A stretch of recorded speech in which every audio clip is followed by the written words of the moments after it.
It is time for some Thursday night football here at AT&T Stadium in Arlington as the Dallas Cowboys take on the Denver Broncos. We welcome you here to Dallas Cowboys football. Bill Jones alongside Babe Laufenberg, and reality TV shows are all the rage, have been for the better part of the last decade here in America. This, Babe, I think is the best reality TV show you can find. This is real stuff out here tonight. I've always said sports is reality TV before there was reality TV, but for a lot of these young players, Bill, it's real life. We heard Jason Garrett talking about it earlier in our pregame show here about the fact that no one will be rooting harder for some of these younger guys than the veteran players.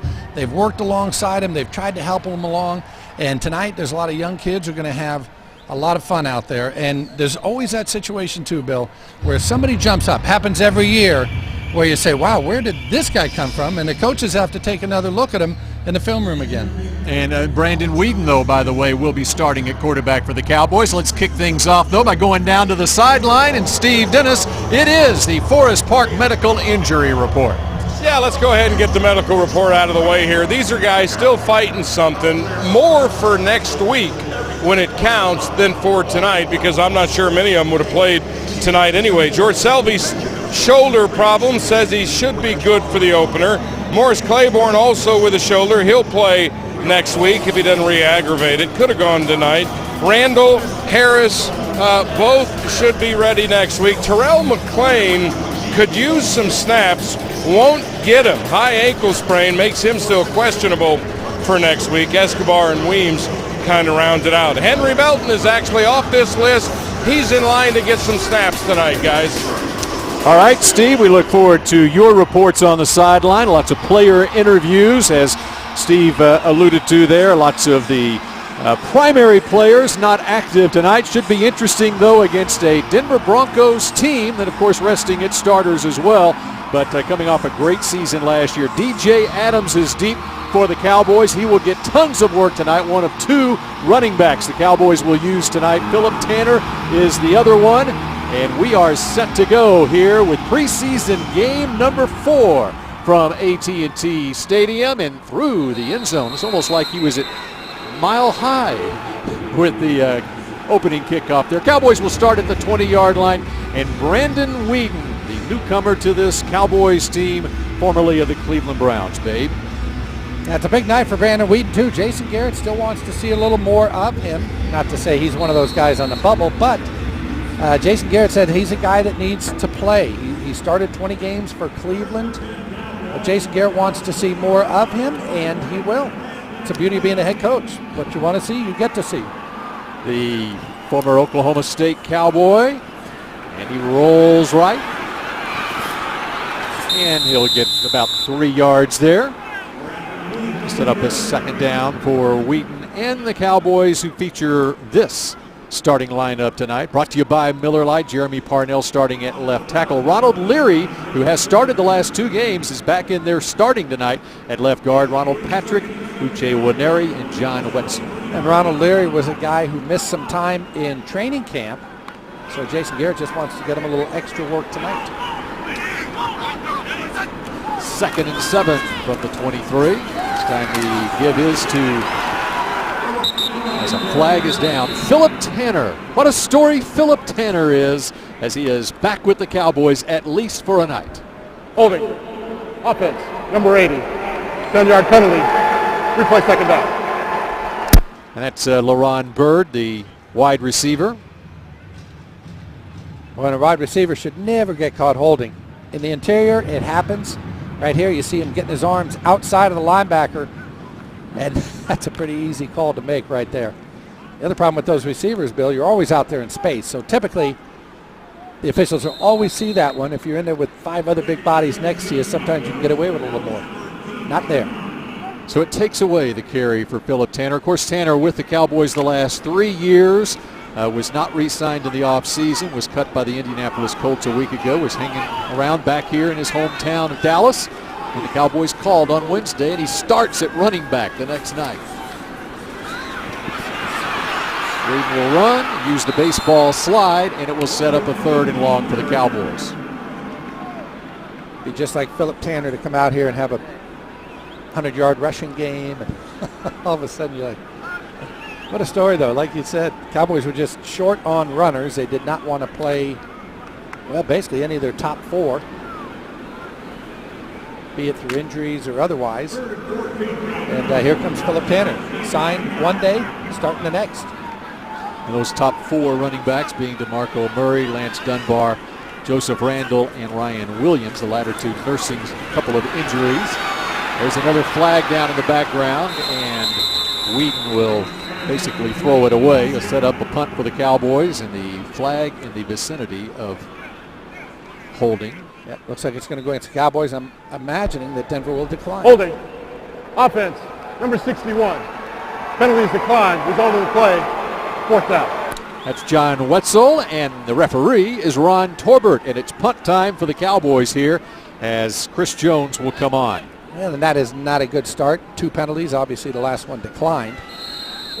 But 2 penalties on your first series, not the way you want to start out your football game. And you'd like an opportunity for Brandon Wheaton to get some good quality work in his last appearance of the preseason. Jason Garrett before the game saying 1 or 2 series for Wheaton, and then it'll be Dustin Vaughn the rest of the night at quarterback for the Cowboys. High kick. Chris Jones, Isaiah Burse with the fair catch, and the Broncos will take over at their own 37-yard line. And you would like to see Wheaton get an opportunity to run the offense a little bit. And you said 1 or 2 series. I think we're definitely going to go to the 2 side after basically a 3 and out there for the Cowboys. Brock Osweiler, the quarterback for the Broncos, the backup to Peyton Manning. In his 3rd year out of Arizona State. And Rolando McClain is starting at linebacker for the Cowboys. We'll get that run down the entire lineup here in just a moment.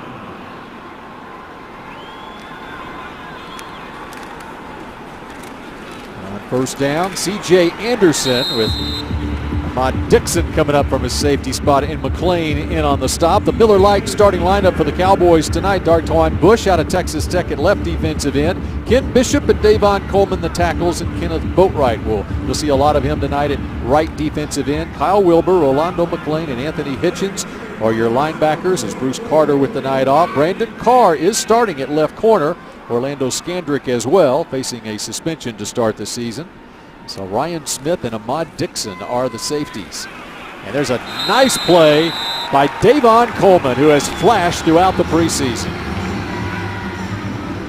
The rookie free agent out of Arizona State just beats his man across the face of the ball here. Tracks it down. I know there's a lot of cuts to be made and a lot of moving parts in this, but he's got to be a main guy in that discussion room when the Cowboys meet again. Remember, they have to cut to 53 by Saturday. Typically, they get that done a little bit early there. From the 40-yard line, Davon Coleman, in fact, has started every preseason game. And there's a completion for a first down into the Cowboys' end of the field. Dixon with the hit. And it's Jacob Tamme on the receiving end of the pass from Osweiler. You mentioned that he started every game, Bill, but you know how they don't view you as a starter when you start that 4th preseason game. Yeah, that's right. But he needs the reps, I guess.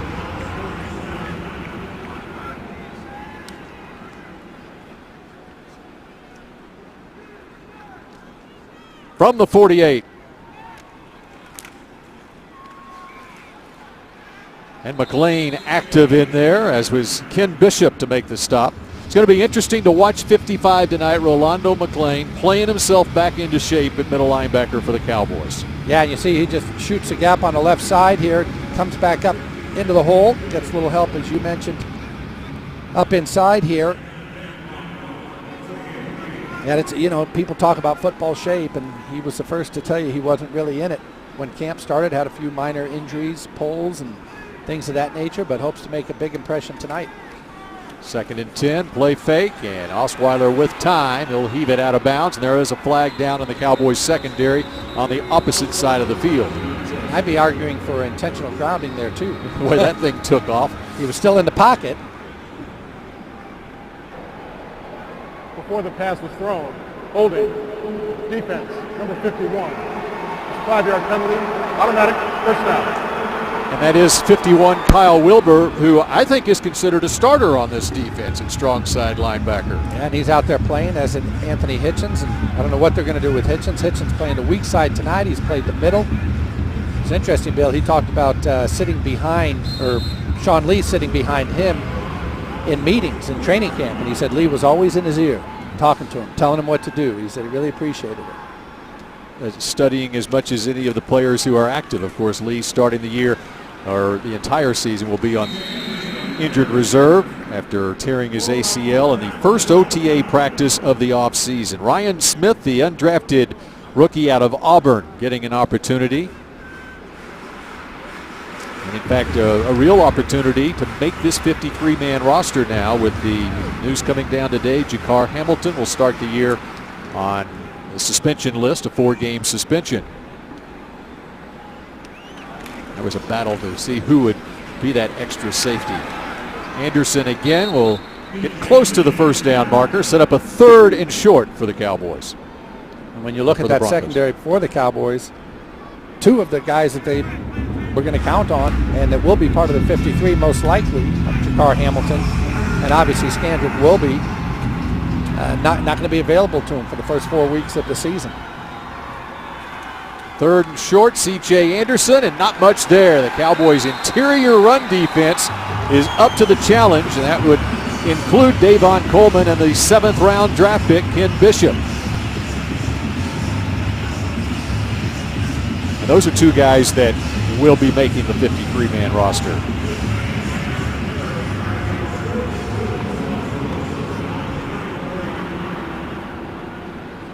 Broncos are looking for a kicker, Bill. They are. Speaking of suspensions, yeah, there's another one. Matt Prater will start the year on the suspension list. And so they traded for this guy. Brandon McManus was going to be cut by the New York Giants. And he sends this one wide right. May get cut by the Denver Broncos too, huh? No, a long kick there. Yeah, Matt Prater, one of the best in the NFL, and he's not going to be available, as you mentioned, for the first 4 weeks of the season. Cowboys back on offense when we come back. Now is a good time to order a Papa John's pizza. Better ingredients, better pizza. Papa John's. Cowboys and the Broncos in the 4th and final preseason game of 2014. And Brandon Wheaton stays in there at quarterback. Good field position for the Cowboys after the missed field goal attempt by Brandon McManus of the Broncos from their own 42.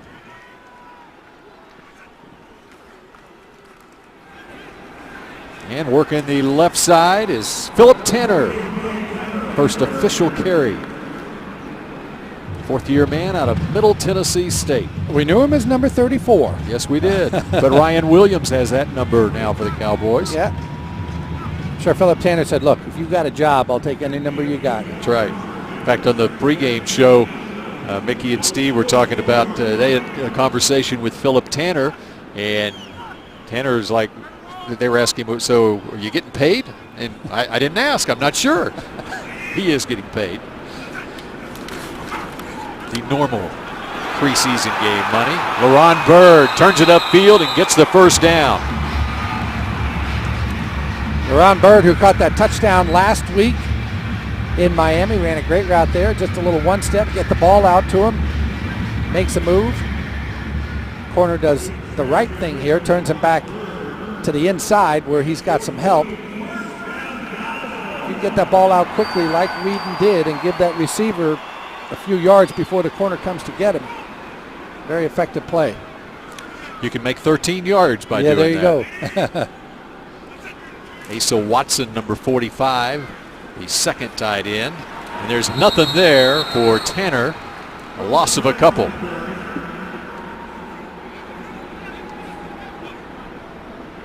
And that hole there was no hole there for Tanner. Tanner said, this looks awfully familiar to me from before. Scott Linehan, the Cowboys pass game coordinator, calling the plays from the sideline. He likes being down on the field calling the plays. Former head coach of the St. Louis Rams the last 5 years, calling the plays for the Detroit Lions as their offensive coordinator. Second and long for Whedon. And he throws deep downfield looking for LaRon Byrd, but overshoots him. LaRon Byrd had a step. Whedon flicked that ball out there, Bill, about 55 yards with no effort whatsoever. Well, you could see the arm strength there from Whedon. That was just like flicking a little out route for him. Stepped up. Ron Byrd, maybe a half a step. Tight coverage by Denver. Always like it, though. You take a shot, it helps out things underneath, you know. See if it opens up something here on 3rd and long. Fire out to the right side, incomplete. Whedon got fooled just a little bit there. Thought he had the comeback on the outside. Corey Nelson from Oklahoma, the linebacker there, just runs underneath it, and Whedon sees it finally and says, you know, that doesn't look good for me. So he threw it up into the stands. So he did that on purpose. Yes, they started out in a little too deep look and came back, and they ran the linebacker underneath that comeback route. Here's Chris Jones again. Some pressure applied. And the ball hits at the 2 and bounces into the end zone. It's a touchback, and the Broncos will take over at their own 20-yard line after the 45-yard punt off the left foot of Chris Jones. Rich Bisaccia, the Cowboys special teams coach, with a word for Ahmad Dixon as he comes off the field. Rich Bisaccia is beside himself. Yes, he is. Where do your donations to the Salvation Army go? Wherever hope is the only thing left. Donate today. The Salvation Army, doing the most good. Cowboys and Broncos with 6.5 minutes to go here in the first quarter. Broncos on offense for the second time with Brock Osweiler at quarterback.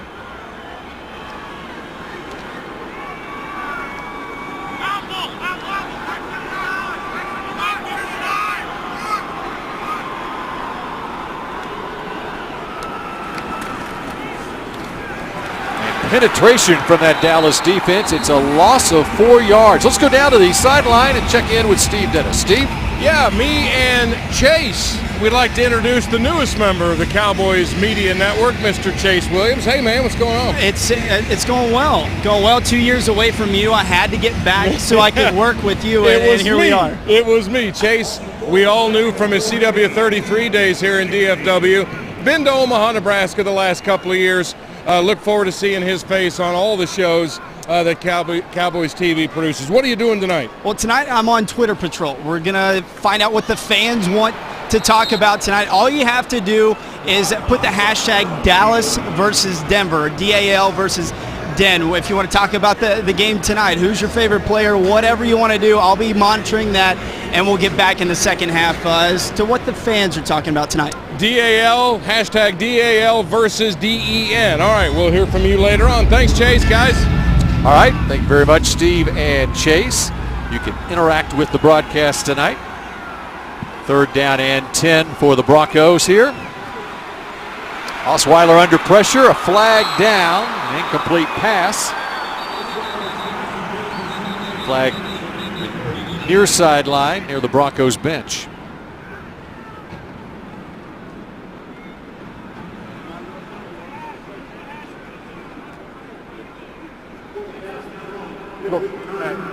Defense, number 30, the 5-yard penalty, automatic first down.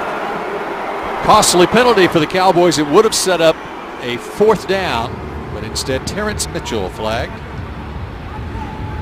Jason Garrett shaking his head there. And remember, you can bump the receiver, within 5 yards of the line of scrimmage.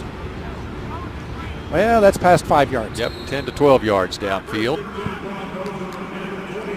And obviously you've seen it all preseason long. They are going to call that every time. Now the question is, will it carry over to the regular season? Here comes the blitz. Hard hit. Flag down.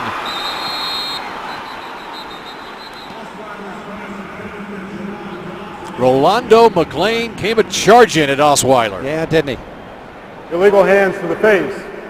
Offense, number 79. It's a 10-yard penalty. Replay first down. Michael Schofield, third-round draft pick. Yeah, it's not just replay first down. Here you see McLean coming a little delayed blitz here. When he sees that back, pick up the other linebacker on the outside, Anthony Hitchens. It looks like that's his Kyle Wilbur, excuse me. That's his thing to go. Rod Marinelli saying, "You guys get back. I'm trying to get this thing coordinated over here." Boy, there you could see the athleticism of Rolando McLean as he got there in a hurry, didn't he? Yes, he did. Pick up a 3 yards, and that's Sterling Moore who comes up to make the stop. But we were talking about Osweiler. He's 6'8". He's the tallest quarterback in the NFL, and there comes a time where you just get too tall. You present such a big target. I don't know if he's there. You saw Dan McGuire, remember, about 20 years ago now? Mark McGuire's brother Dan McGuire. I believe he was 6'8", 6'9", and again, once you get over that 6'5", 6'6" range, it just seems like they don't make it. Either that or they're all playing basketball.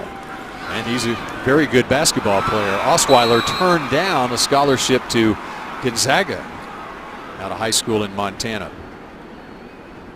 He was a big target there for Rolando McLean a couple of plays ago. Man, you just kind of go down in pieces when you're that tall. Well, the other thing about Osweiler is out of Arizona State, only started 1 year at Arizona State. He does not have a lot of snaps from his college career to rely on even as far as experience goes. Contrast that with guys like Dustin Vaughn, who you see a lot of tonight, who threw for over 13,000 yards in college at West Texas A&M, a smaller school. And a nice run for the Broncos past the 25-yard line by C.J. Anderson, but well short of where they needed to go for a first down. And so far it's been penalties that have hurt both teams' offense here. 3rd and 13, they just go with a draw. Not necessarily a give-up play, but I don't know if they don't think they can protect, and so they don't want to get Osweiler exposed to more danger than he needs to be. Because he is a heartbeat away from being their starting quarterback.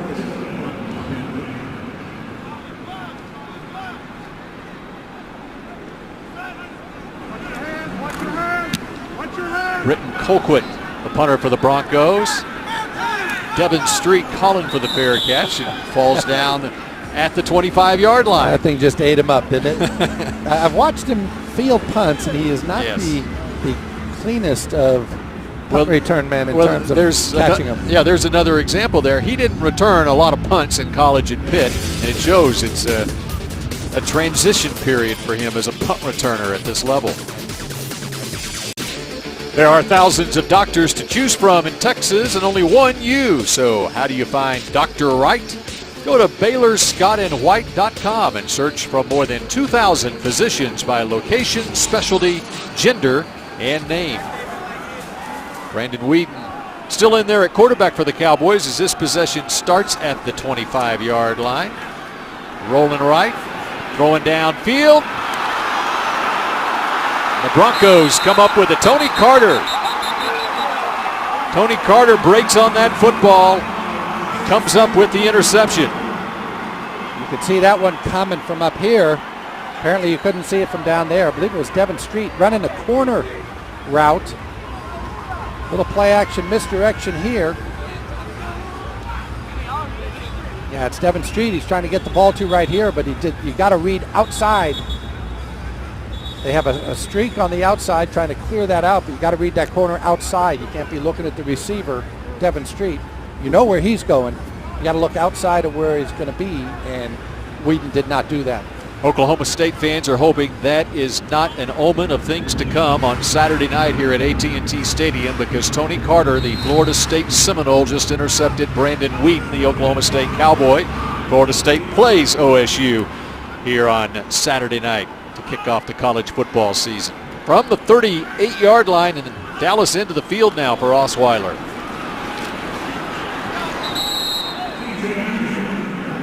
C.J. Anderson again on the carry. Go back to that interception. It's just a fake press play here, and the whole key, the man you have to read, if we stop it here, here's the guy you read. Now, Whedon is counting on the receiver to run him off down the field.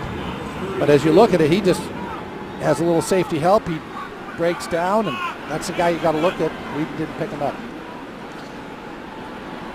2nd and 7 from the Dallas 35.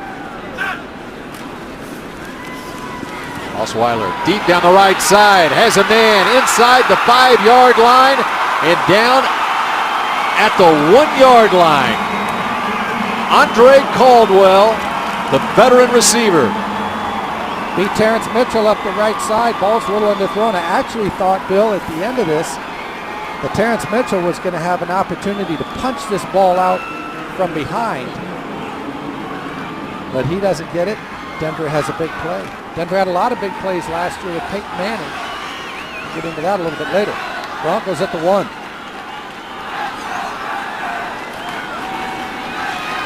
And right up the middle and into the end zone. The Broncos are able to punch it in, and it is C.J. Anderson. Why do turnovers always lead to points? Doesn't matter whether it's your end of the field or their end of the field. Teams always get fired up, and it just seems like they always end up in points for the other team, and this one did, the Whedon interception. Just 3 plays later, and the Broncos are in the end zone. Brandon McManus on for the point after. And with 2:06 to play here in the first quarter, Denver scores first. It's a 7-0 lead for the Broncos, converting after the Wheaton interception.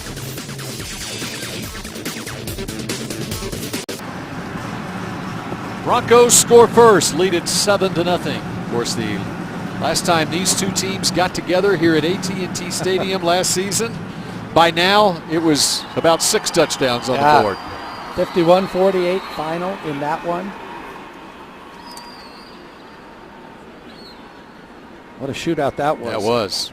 Tony Romo threw for over 500. Peyton Manning was able to match him. Yep. DJ Adams. Yeah. 8 yards deep in the end zone. He will take a knee, and the Cowboys will be back on offense from their own 20-yard line, and Brandon Wheaton will try again. The Cowboys try to get untracked on offense and get something positive going here. Yeah, you said 1 or 2 series for Wheaton. He didn't do much in the first 3, so here we go. Check out Wheaton again in a moment. Get 32 issues of Dallas Cowboys Star Magazine in print for $39.95, or you can get the digital version for just $14.99. Call 1-877-NFC-BOYS or visit DallasCowboys.com/star. 4th possession for Brandon Wheaton, quarterback for the Cowboys, from the 20-yard line. Not much there. Muscling his way forward for a couple, Philip Tanner. Let's go down to the sideline again, and Steve Dennis, DJ Adams instead. Steve? Yeah, Cowboys equipment director Mike McCord's been doing this a long time, but he saw something he hasn't seen in 26 years of doing it. Safety Johnny Thomas got cut by the Cowboys this week. He wore number 47. That fella is the new player the Cowboys brought in, corner Jamea Thomas. Same size, same position group. So McCord, in a quick move of genius or laziness, one or the other, was able to just put the new Thomas in the old Thomas jersey. He said he's never seen that before, guys. That's great. Yeah, usually you come in and you say, hey, do you have number fill in the blank available? Right. You don't usually say, do you have a Thomas available? Yeah, we happen to have a Thomas right here. How do you like 47? And not that a rookie can come in and demand a number, but he did wear number 40 at Georgia Tech. Jamea Thomas. He was a 6th-round draft pick of the New England Patriots and was cut on Tuesday, much like Philip Tanner. Yeah. He shows up on Wednesday when the Cowboys claimed him on waivers. And the Cowboys actually liked him in the draft. As you said, New England took him in the 6th round, but they liked him coming out. James Hanna, there's a flag down as Hanna was close to the first down marker near the 30. Extremely close there, Bill. See where they mark it. Flag obviously is going to dictate what happens. There is no foul for offensive pass interference. The result of the play is a Dallas first down. There we go. They got it by a half a length of the football. Perhaps James Hanna, in 3 years here now, has learned a little bit from Jason Witten and did not get called for that. It looked like a push-off, but it wasn't. Yeah, and I always wonder when they pick up the flag, what happens there? Because I don't think he got overruled. Yeah. It's like a baseball umpire that says strike, and then he really knew, you know what, it really wasn't. But he can't take it back. I guess in football you can. Maybe he appealed down the third base line to the third base umpire who said, oh, did not go around. Adams makes a nice little cut back upfield and got 4 yards. DJ Adams is another Cowboys player that was picked up recently, just within the last 10 days. Had a very nice career at Portland State. Was cut early in training camp earlier this summer by the San Diego Chargers.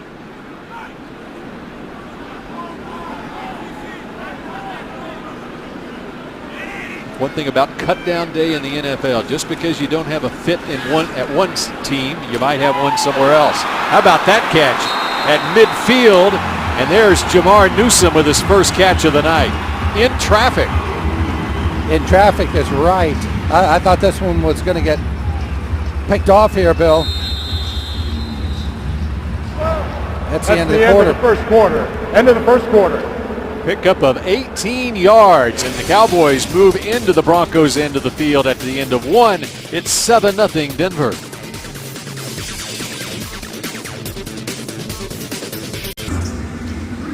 Broncos lead the Cowboys 7-0 as we start the second quarter here at AT&T Stadium. Take another look at Jamar Newsome. Yeah, the corner here, Tony Carter, the veteran corner, there's something about that route. He jumps it. He sees it. He's looking back into the quarterback in zone, and Whedon lets it go, and he's like, oh, no, no, no, no, no. Okay, that's okay. Yeah, but something about Jamar Newsome's route told him I need to go break on this on the inside. You want to close that cushion as much as possible on the corner, get on top of him, and then break that route off. But Jamar Newsome, a little bit of time in that move area when he came out. Tony Carter beat him to the football. Almost had his second interception of the night. Swings it out to DJ Adams, gets inside the 45-yard line. Of course, it's a Broncos team that made some big acquisitions over the offseason on the defensive side of the football. Aqib Talib, their starting left corner. They get somebody else? Yeah, they got TJ Ward. That was the guy I'm thinking of. Yeah, that's right. And yes, there is another guy. DeMarcus Ward. See, that's what happens when John Fox, who we see there, is your head coach, and he's a former defensive coordinator. They tend to accumulate defensive guys. Mm-hmm. Especially when you got an offense like they got in the year they had last year. Making it all the way to the Super Bowl. And phenomenal. Spent what money they had on the defensive side. DJ Adams for just a yard there. But DeMarcus Ware, of course, not playing tonight, but it's sort of a homecoming for him. He's coming back here to AT&T Stadium and says that he wants to retire a Cowboy. He was on the field beforehand, shaking hands with everybody he'd ever come in contact with here. Of course, it's always a little different, too, regular season to preseason. He knew he wasn't playing tonight, but he was saying hello to all his teammates, coaches, staff, people. Week with some time, finds his man for a first down. That's James Hanna. And this was prior to the game. DeMarcus Ware making the rounds, spots Jerry Jones. His wife Jean. Hope DeMarcus wasn't sweaty right there. No, he says, I'm not sweating. Yeah. And that's Brett Daniels, high-ranking Cowboys official right there, shaking hands with DeMarcus. DeMarcus, what a great smile. $1 million smile and a $10 million player. At least this year with the Broncos. I happened to be in Denver when they signed DeMarcus out there. And boy, that town was going crazy for that signing, let me tell you. They were excited, and why wouldn't you be? You got a future Hall of Famer, and they're going to pair him on the other side, obviously, of Von Miller when that pass rush comes. You know, you've got your Davian Clowney and Watt in Houston, and now these two guys up there in Denver, and that gives teams fits when you cannot kind of slide your protection one way or the other because you got to handle 2 great passes. Both with Dallas ties. LaRon Byrd, how about that? At the 10-yard line. Whedon under pressure delivers to LaRon Byrd. LaRon Byrd has a little NFL experience, but we had Michael Irvin on last week. We saw Byrd catch a touchdown there. This ball underthrown because Whedon gets hit right as he's delivering it. But watch Byrd go back, catch it at its highest point. That's what you need to do. Go up and get it. Oh, now. Kind of looking at did the feet get in? Whedon took another shot there. It was Quanterra Smith who beat John Wetzel, the right tackle, to deliver a blow on Whedon. We talked last week. I said there's going to be one of these receivers get cut, maybe 2, that are going to make an NFL team. DJ Adams is hammered as he gets to the 8-yard line. We're in the Sherwin-Williams red zone. I'm talking about getting cut from this team and maybe picked up by another one. Jason Garrett talks to each of the players individually. He says it's his toughest thing, but he said he feels like he owes it to them. He talks to them. Their position coach talks to them. And what he tells them is, you're not making this team, but that doesn't mean you're not going to make enough. He said, all I'm telling you is right now you're not good enough basically to be on this team, but he doesn't kill the dream for all the other ones. Going for the corner of the end zone and over the head of Devin Street. Be a 3rd down coming up. Now, I know that they wanted Whedon to come out here, be sharp, have a couple series, put him in the end zone a couple times, get off the field. So far it hasn't come up that way. Now, he started out 1 of 6. He's now 5 of 6 since that time. But the notion that we're just going to get him out there and get him a little aerobic exercise isn't accurate. You know, they want him to move the team, look sharp. This will be what they hope will be his last playing time for the entire season, but they know it'll be the last playing time for a while. So, and at the snap, there is a penalty and a false start. False start. Offense. Number 84. 5-yard penalty. Still 3rd down. So that'll set them back and make it a longer 3rd and goal.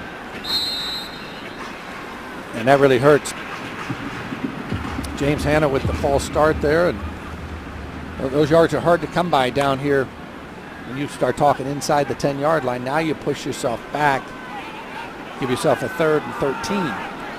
It's a long way to go in a very compressed area. Whedon rolls right. And he'll get 6 of it back, but it'll set up a 4th down. Smart play by Whedon. Just didn't have, he came out of the pocket. There was nothing out there. And quite honestly, I was sitting up here in our booth, Bill, saying, oh, don't throw it. Don't throw it. There's nothing there. And were you our also viewers saying, at home get a chance to see. Here's what he sees. There's just not, you start forcing one in down there, it usually gets picked off.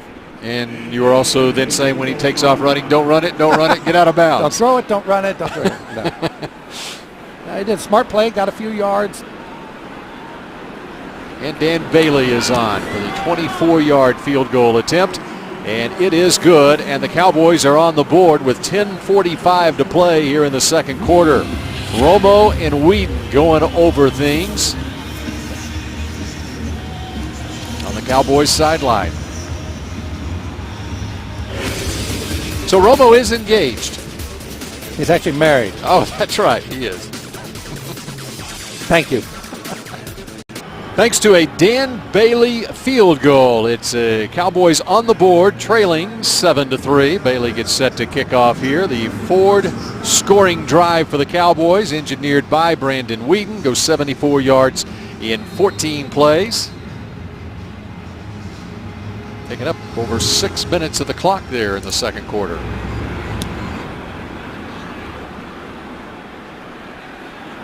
And from about 7 yards deep, Isaiah Burse is hit and dropped before he gets to the 15-yard line, and that is one of the number 45s for the Cowboys. Yeah. That would be the defensive number 45, Dontavis Sapp, as opposed to the offensive number 45, Asa Watson, a tight end.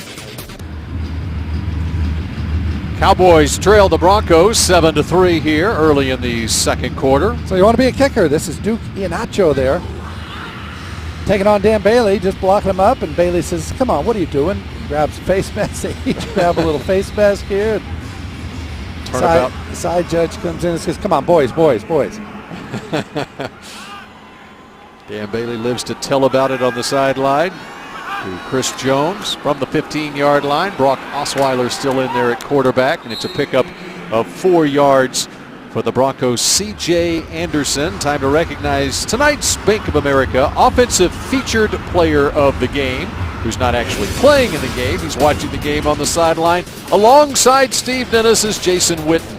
Yeah, this is my guy. This is Witt down here. Dang, man, 1 catch in the entire preseason. Who you mad at for that? Oh, let's not get used to that for sure, but didn't get a whole lot of reps out there. But I felt like it was a good camp for me, a good camp for our offense, for our team. So obviously I'm excited for the season to get here. We got a tough challenge in the 49ers coming to town next weekend. So excited. We still got some work to do. Good to see some of these guys go that hopefully are going to help our football team. You know, Tony's been in and out all preseason long. How much do you feel like the offense is in a position full go for the Niners?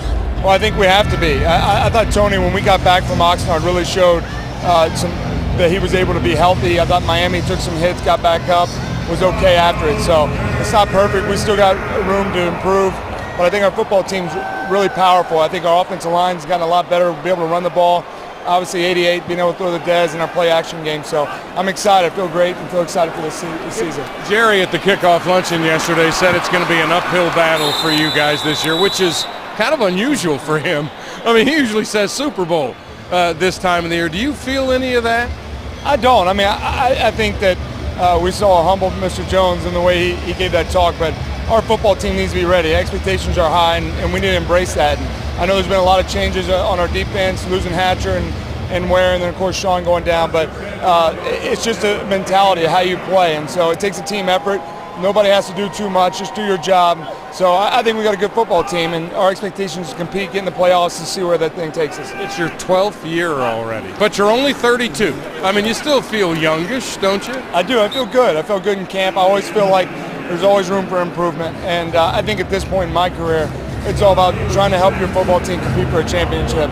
Not about catches or any of those touchdown stuff. It's that's what you play for. And so I feel good. I feel like I'm healthy and that I can still win those matchups and do it consistently. So I'm excited. Obviously, my expectations for myself and the way I play this year are really high. All right, finally, Tony Gonzalez finally quit.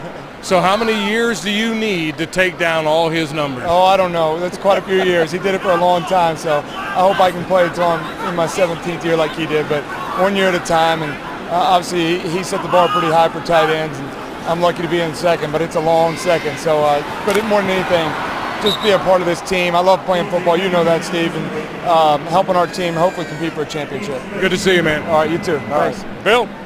All right, thank you, Steve and Jason Witten. Like that too, Bill. He said it's not about catches at this stage in his career until they don't throw him the ball. No, but I know exactly what he's saying. But here's the bottom line: he's going to help you win by throwing him the ball. So his catches do have a direct correlation to winning football games. It's going to be him. It's going to be Dez. It's going to be DeMarco running the ball. Behind only Michael Irvin in receiving yards. He's ahead of Irvin on the all-time receptions list. Nice defensive stand by the Cowboys there on third down. And there he is, number 79, Zach Minter. Had the big game 2 weeks ago against Baltimore. Another one of those guys, you hate to say brought off the street, but he was. That's the expression that everyone uses. He brought him off the street like he's sitting at the corner. I remember they used to call Vince Evans 7-Eleven because the Raiders would bring him at quarterback, they'd bring him, he'd be gone, and it was like he was just down at the corner of 7-Eleven and they'd bring him in. And how many years did they do that? Yeah, oh gosh. You talk about, it was about a 17-year career. It seemed like about 5 times a season that was happening. Ball start. Offense, number 57, 5-yard penalty. Still 4th down. And on this Dallas defense, you've got some guys who should make the 53 that are playing tonight in that defensive line. Of course, there's Devin Street there. He's going to make it as a receiver. And again, he's about 3, 4, 5 down on the punt return team, I imagine. But again, he's had a little trouble fielding those, and that is not an easy thing. You see a ball coming about 67, 70 yards, dropping basically out of the sky. with a lot of movement on it. That ball is turning and spinning. Britton Colquitt sends it turning and spinning. And there's Devin Street. A loss of a yard on the return by Devin. He's going to get credited for a tackle, I think, as well as a punt return there. Just got it tripped up there. Hey, he was happy to catch it. That's right. He accomplished that. That's one of the most important things to do. Dustin Vaughn comes on. And we're going to see the man from West Texas A&M the rest of the night for the Cowboys. 7-3 Denver. Your chance to win like a pro is here with the 2014 Dallas Cowboys scratch-off ticket from the Texas Lottery. You have a chance to win $100,000 instantly. Cowboys from their own 14-yard line. And new quarterback in the game for Dallas is the rookie, Dustin Vaughn. And what a spin move by Philip Tanner to get about 9. Brandon Whedon. Again, started off slow. 1 of 6 starting off the game, but also ran the ball a little bit. There's a big hit right to the ribs. Nice play there by LaRon Byrd. I know quarterbacks wear those rib protectors. When that arm gets up in the air and you're just totally exposing your rib cage. And sometimes even the rib protectors don't exactly protect. False start by the Cowboys. You take your pick there as to who was false starting. Yeah. Do you don't want Brandon Whedon to be your leading rusher, right? No, I don't. Okay, he right now is. False start.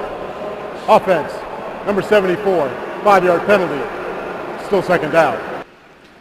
Blame it on Uche Nwaneri for the false start. Yeah. By the way, he makes this roster. He's got to change numbers.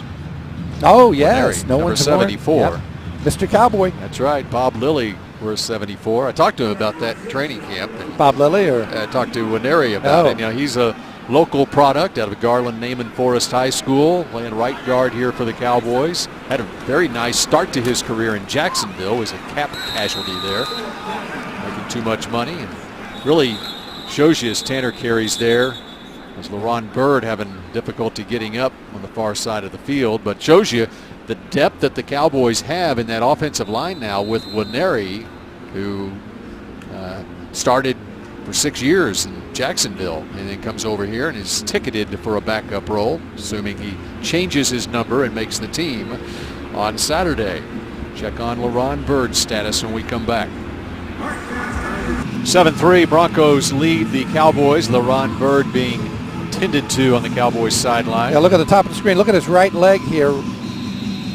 Right there, looks like he kind of hyperextends that knee. Again, Dr. Dan Cooper right there, noted orthopedic surgeon Dan Cooper looking at him, who is just marginally more qualified to diagnose the injury than me. And a little closer to the action, but something on that right leg for sure. On fires, there's a flag down, complete short of the first down marker to Jamar Newsome. Flag deeper in the secondary.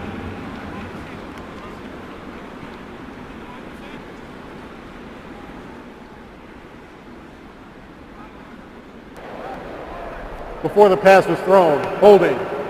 Defense, number 31. 5-yard penalty, automatic, first down. So thanks to Omar Bolden's hold, it's an automatic first down. That's a good sight on the sideline. You know, Dustin Vaughn is one who might be able to diagnose the injury. He was a pre-med major, got his degree from West Texas A&M. First thing I learned, Bill, when I started doing this, I kept saying the such and such graduate, the Florida State graduate, the Miami graduate, the Texas graduate. And then I realized, you know what, they're not graduates, but they've majored in something. But he is a graduate. He is a graduate, that's right. Yeah. Pre-med biology degree. Running room, big hit. Tanner, as he flashed through the Broncos defensive line, then took a big hit. Quarterbacks are also smart. It's amazing. Philip Tanner's got a little bounce in his step, doesn't he, Bill? Yes, he does. I don't know if I saw that when he was here. Yeah. Great kid, though. Hey, just tremendous. You're out there for an off season, basically looking for a job. There's going to be an extra bounce in your step when you get an opportunity. And it's funny, you fight and claw for playing time. I mean, getting 5-10 plays at the end of a preseason game, and here he is, gets signed, and he's starting. And on target to Newsome at the 35-yard line. Vaughn shows a little something there with that pass. Boy, Dustin Vaughn does a great job here too, Bill. It's great. I know we got high school football starting up, and just watch the way when he gets back in the pocket, he covers the ball with 2 hands. So the rush is coming. He feels the rush. Watch his left hand staying on the ball right there. And comes up. That's great. You know, you sit there with one hand flying the ball. And we saw Tony Romo early in his career.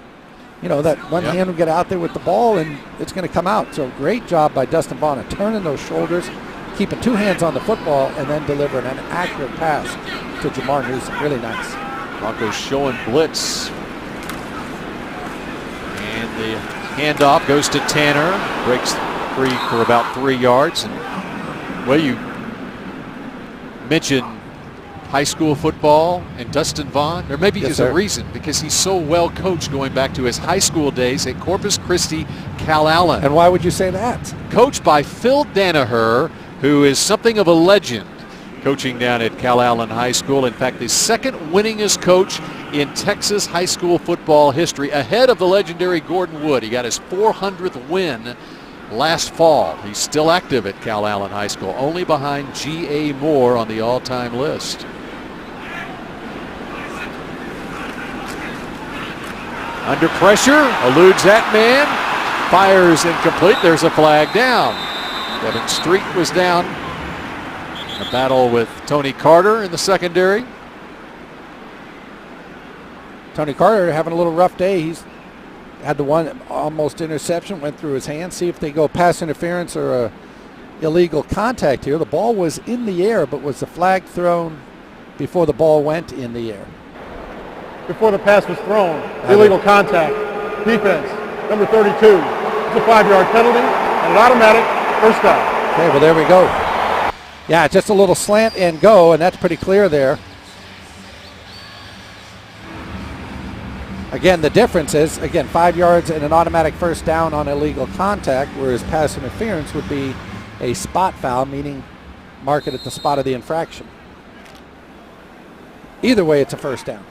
As we approach the 2-minute warning here in the first half. And Dustin Vaughn, as I say, this is going to throw an interception, but he looks a lot more comfortable tonight, Bill, than he was the last couple games. And there's a good sign, LaRon Bird back in the game. And on the slant, they can't make the connection. When it looked like Bird kind of pulled up. I don't know why he would do that. He comes out of the slant. He needs to run right through that ball.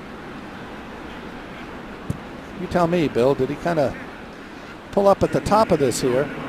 Yeah, it didn't look like he came across. A little stutter, and obviously that threw the time. Here's a great look at it. Yeah, right there. See him kind of pull up? Just go, run.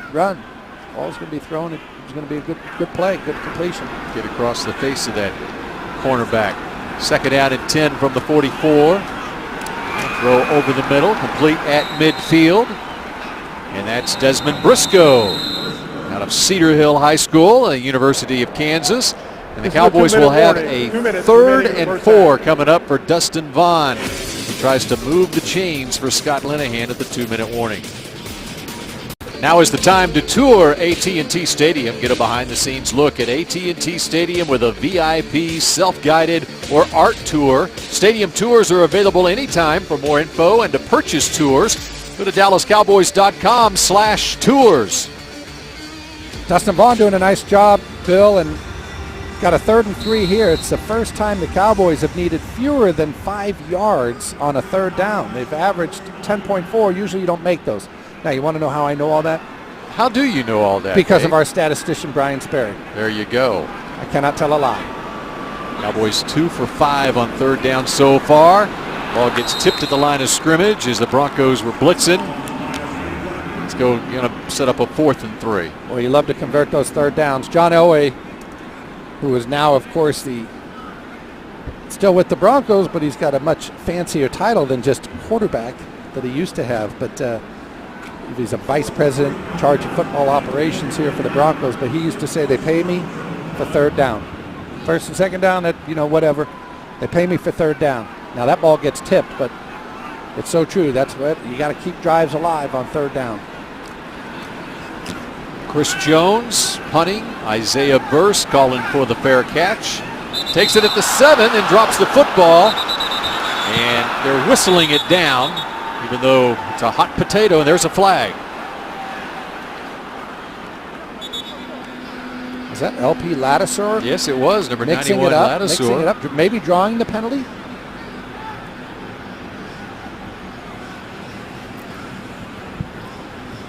Ron Torbert will tell us. Number 50, L.J. Fort, got out of there pretty quickly, so that would lead me to believe that he was involved in the action.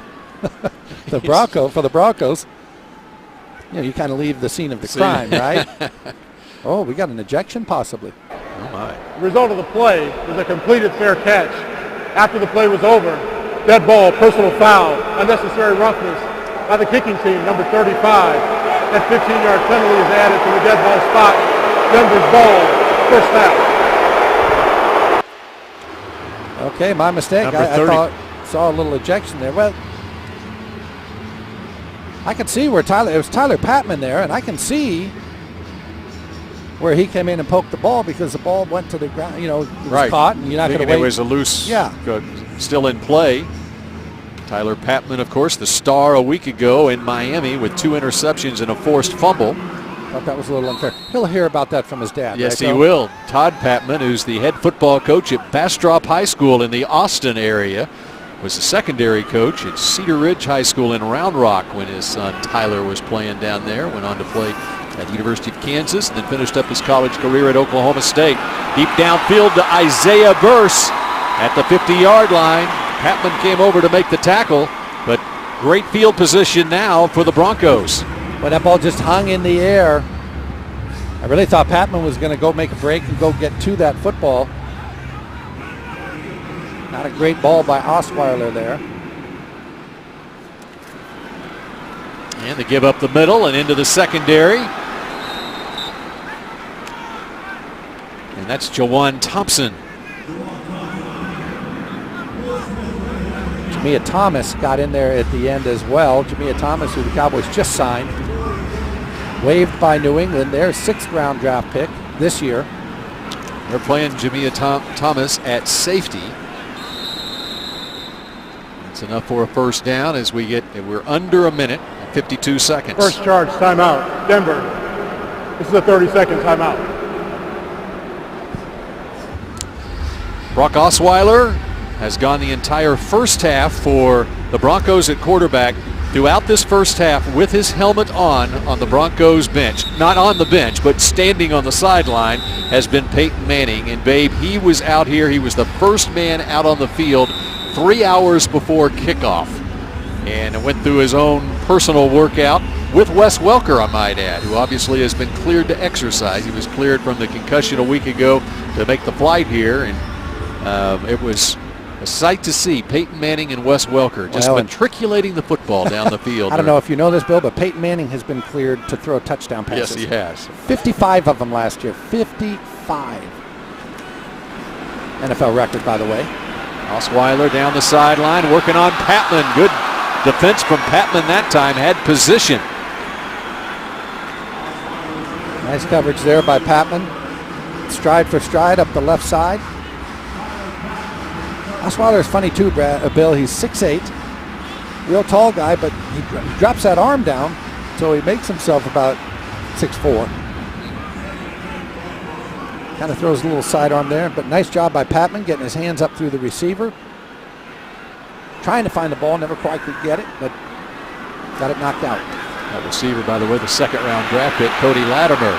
And the pressure comes, and of course, who applies the pressure? That would be number 79, Zach Minter.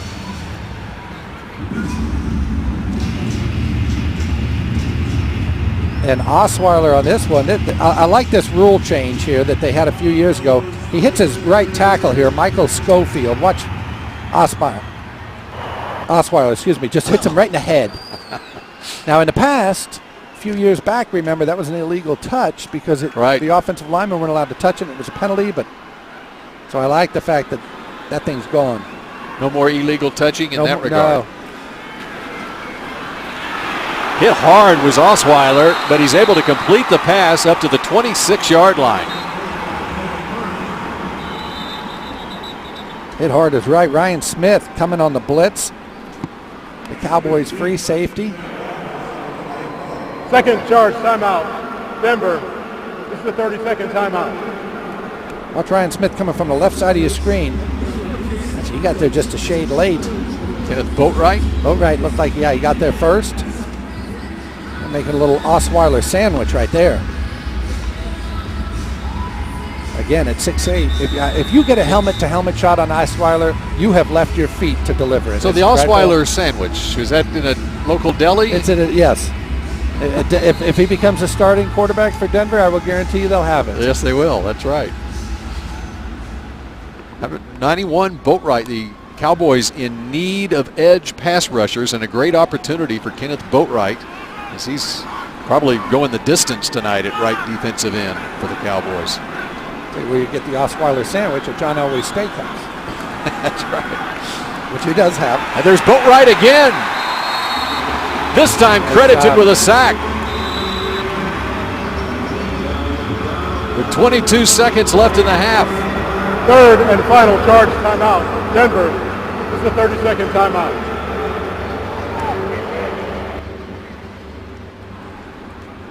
Nice collapsing pocket there. Got a Cowboys defensive line, and it's going to be a defensive line by committee. Stephen Jones should be joining us here in the second half, and very interested to talk to him, Bill, about all the moving parts they have with this roster cut. Not so much in terms of who you like and who you don't, but they've got to massage a lot of things because Anthony Spencer will probably be on that 53 but won't be able to play, and there's all sorts of lists that they can move people to. And Marcus Lawrence, of course, injured in the first part of camp, very first day, first week, and now they got to find a spot for him, even though he won't play for a while. Over the middle, inside the 10-yard line, and rolling towards the end zone is Cameron Mora. It's the clock down to 10 seconds, 9 seconds, a 29-yard pickup to Cameron Mora.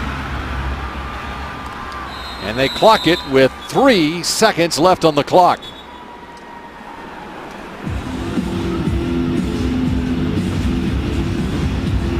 But the Cowboys defense gave up more points than any other team in the NFL last year in the 2-minute defense, both before the half and at the end of games.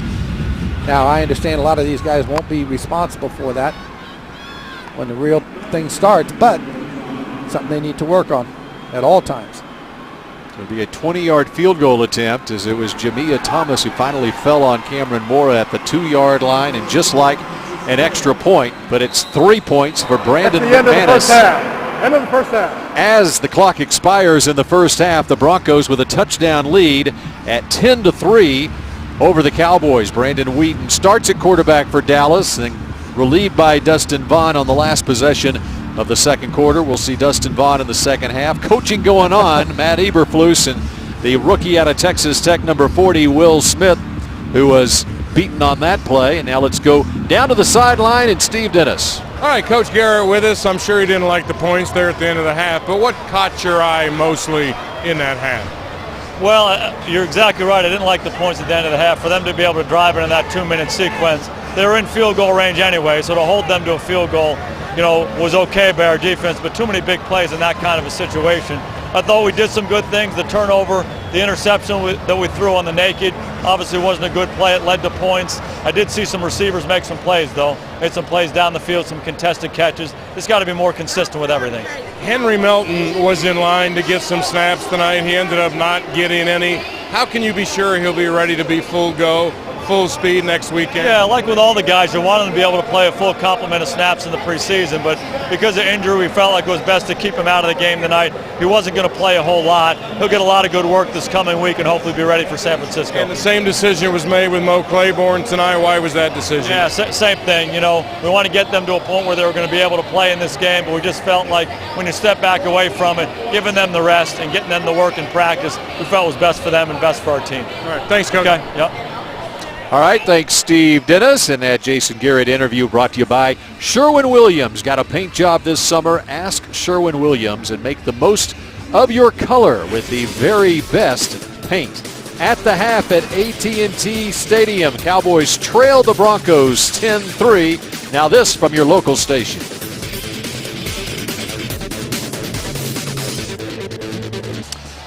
Denver over Dallas 10-3 through one half of football. We get set for the start of the third quarter here. First, a look at the Miller Lite first half stats. Rushing yards pretty even, 50-40 in favor of the Broncos. Passing yards in favor of the Broncos by 30 yards.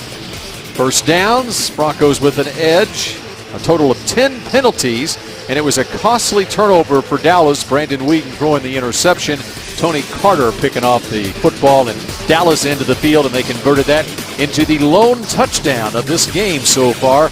Brock Osweiler leading the Broncos on offense in the first half, and Denver will be on offense to start the second half too. Dan Bailey has it teed up. That's Isaiah Burse deep, trying to make this team and replace Trendon Holiday, who had his moments a year ago for the AFC champion Broncos. And up the middle, can't make it to the 20-yard line. Keith Smith and Ryan Smith in on the stop on special teams for the Cowboys. And that's where Denver starts on offense. You got Bill Jones, Babe Laufenberg, and we've got Nate Newton sticking around for the third quarter here in the booth. Nate, what do you think of what you've seen the first half from the out here? It's just more of the same. You know, one thing about the Cowboys, they've been consistent on defense, not been very good. The special teams have been inconsistent, but this game here they seem to do pretty good. Offense, I'm not going to question them. I think as the season goes on, they'll grow. Looking forward to seeing Dustin Vaughn here throughout the second half. He's showing some things so far tonight. There's one appearance from the 19-yard line. The quarterback, or Brock Osweiler, in there at quarterback. Expecting to see Zach Dysert as well, but Osweiler still in there at quarterback for Denver. Well, you know, I think he'll see most of this game because of the mere fact he doesn't play during the regular season. So. And we talked about it earlier. He didn't get much playing time even in college. He only started 1 year at Arizona State. Jason Garrett talks about it with a lot of his Cowboy players. They just need to play football. Well, he just needs to quarterback. Yeah, I agree with you 100% there. I mean, not to play behind a great Peyton Manning, boy, you just don't seem to get hurt. In fact, he hasn't missed any games outside of the one season that he missed a couple of years ago in Indianapolis. Osweiler throwing deep down the right side, and there is a flag down. Intended receiver was Cameron Morrow with Will Smith covering. No, some bright spots on the defense has been like Zach Mentor tonight. He's made a few plays. You know, Devon Coleman. I mean, I like this kid. He's gotten better and better. Before the pass is thrown, holding, defense, number 40. It's a 5-yard penalty and an automatic first down. And that is the rookie 7th-round draft pick out of Texas Tech, Will Smith. You know, so I see some young guys trying to make a stamp for themselves tonight, but it's going to be touch and go. First cut-down day in the NFL is on Saturday. They've got to get down from 75 to 53. Every team in the league basically at 75 players right now, so there's going to be 700 roster moves made in the next 2 days. Running room on first down past the 30-yard line. That's Jawan Thompson for the Broncos. Go back to Davon Coleman, guy that kind of just, you go out to practice, Nate, you're out there and you don't know everybody. Obviously there's 90 bodies, and you kind of look up and you see a guy make a play and you go, oh, there's that 60, that's nice. Yeah. And then the next day you're out there and it's like you see a guy just make a play and you're like, oh, who is that? 60. And eventually, when a guy's making a play every day, does he not deserve to be on your team? He does. I mean, his hustle, the more he get to understand how to be a professional, how to play this attack-style defense that they run here, he'll be better and better. Like here, he's clogging up the middle right now as we speak about it. I mean, this kid is – but what I like about him, and I know this has anything to do about it, he's a jolly guy. He's a happy guy. He seems like he's excited to be a part of this program here that Jason Garrett is trying to put together. And we need guys that's going to, you know, be happy and excited about being here. Remind me of anybody you know, maybe? Like war number 61? Nah. You know, you weren't happy and jolly? No, you were. I was more than happy. You know, I was a different type jolly. At least he's built better than the jolly back then. But he's got great personality. Yes, boy. he does. It's funny how his personality kind of just personifies in the way he plays, too. That motor's always going. Zach Minard, number 79, is a lot like that, too. A little one-handed grab there and off to the races. The rookie, Cody Latimer. And Ahmad Dixon finally gets him out of bounds. See, babe, this is what I'm talking about here. The Cowboys can have two great plays. Like they had two nice plays back-to-back, and then they give up the big play. You know, we led the league last year in 20-yard plus, and this is what you can't do. Cody Latimer. Right? They run a little game on the defensive line on the weak side there, but the guy crosses. No, I guess the DB got hurt, couldn't cover there, and here the guy just running downfield wide open. Can't have that. When you run in this type of, when you don't have the talent that everybody else has, you have to play exact defense. You have to be in your gap, have to be in your area. You can't have mental blows like this. So at the 12-yard line, empty backfield. Osweiler under pressure. Throws for the back of the end zone. Incomplete. That was a risky play. Yes. And there is a flag down. Terrence Mitchell had a shot at it, but it looks like we're going to get a defensive holding call again. Seen a lot of this, obviously, throughout the league in the preseason. You know, the better teams will adjust because I think that the refs will go until maybe 3-4 games in before they start backing off, because it's going to take mutiny by the owners to get these guys before to back the pass up. was thrown. Holding. Defense, number 45. That's a 5-yard penalty and an automatic first down. It's Dontavis Sapp, the linebacker out of Tennessee. Good pressure. I was actually surprised Osweiler got out of this here, Nate. Oh yeah, good pressure from off the backside there. He felt it. He got back play side. Nice throw, but it was a bad throw across the body. Yeah. Wouldn't have mattered, but Terrence Mitchell had a shot at that one. Yes. First and goal from the 7 now. Inside the 5, down to the 3. You know, babe, that's what I hate. That's what I hate. When you can always come back to the run and depend on the run, that hurts you. You know, when you have to stop the run, you should be able to run inside the 10. You should be able to have them third and shorts converted. And this is where they get the Cowboys. Now you can do anything because you still have the threat of the run. You hear teams talk all the time about making a team one-dimensional. That one dimension, they want to take away the run and make the pass. Because when you got Peyton Manning back there in the regular season, I think I'd take away the pass. Yes, sir. Yes, sir. I agree. Try anyway. And up the middle. Oh, but you're exactly right, Nate. Just a big gaping hole again. Yes. Very, very degrading. Capri Bibbs, the rookie out of Colorado State, is in the end zone. Didn't have to travel far to find the Broncos training camp in Dove Valley, right outside of Denver. Little nice lead little option. cut back, nice little cut back to the left side. Gaping hole. And Capri Bibbs is accustomed to being in the end zone. In his one season at Colorado State, 30 touchdowns. Only 2 other players in NCAA history with 30 or more touchdowns in one season. One of those, his teammate here in Denver, Monte Ball. Yes. The other one, a Hall of Famer, one Barry Sanders. 30 touchdowns, that's ridiculous. Yes. And he's got one tonight, and the Broncos have a 2-touchdown lead.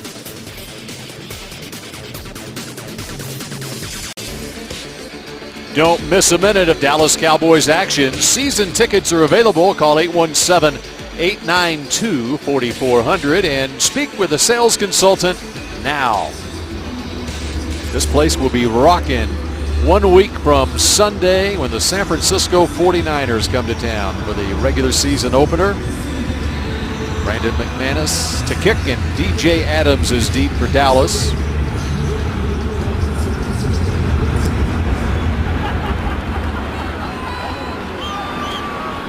McManus booms it out of the end zone for the second time tonight, and the Cowboys will take over on offense at their own 20-yard line with Dustin Vaughn at the controls when we come back.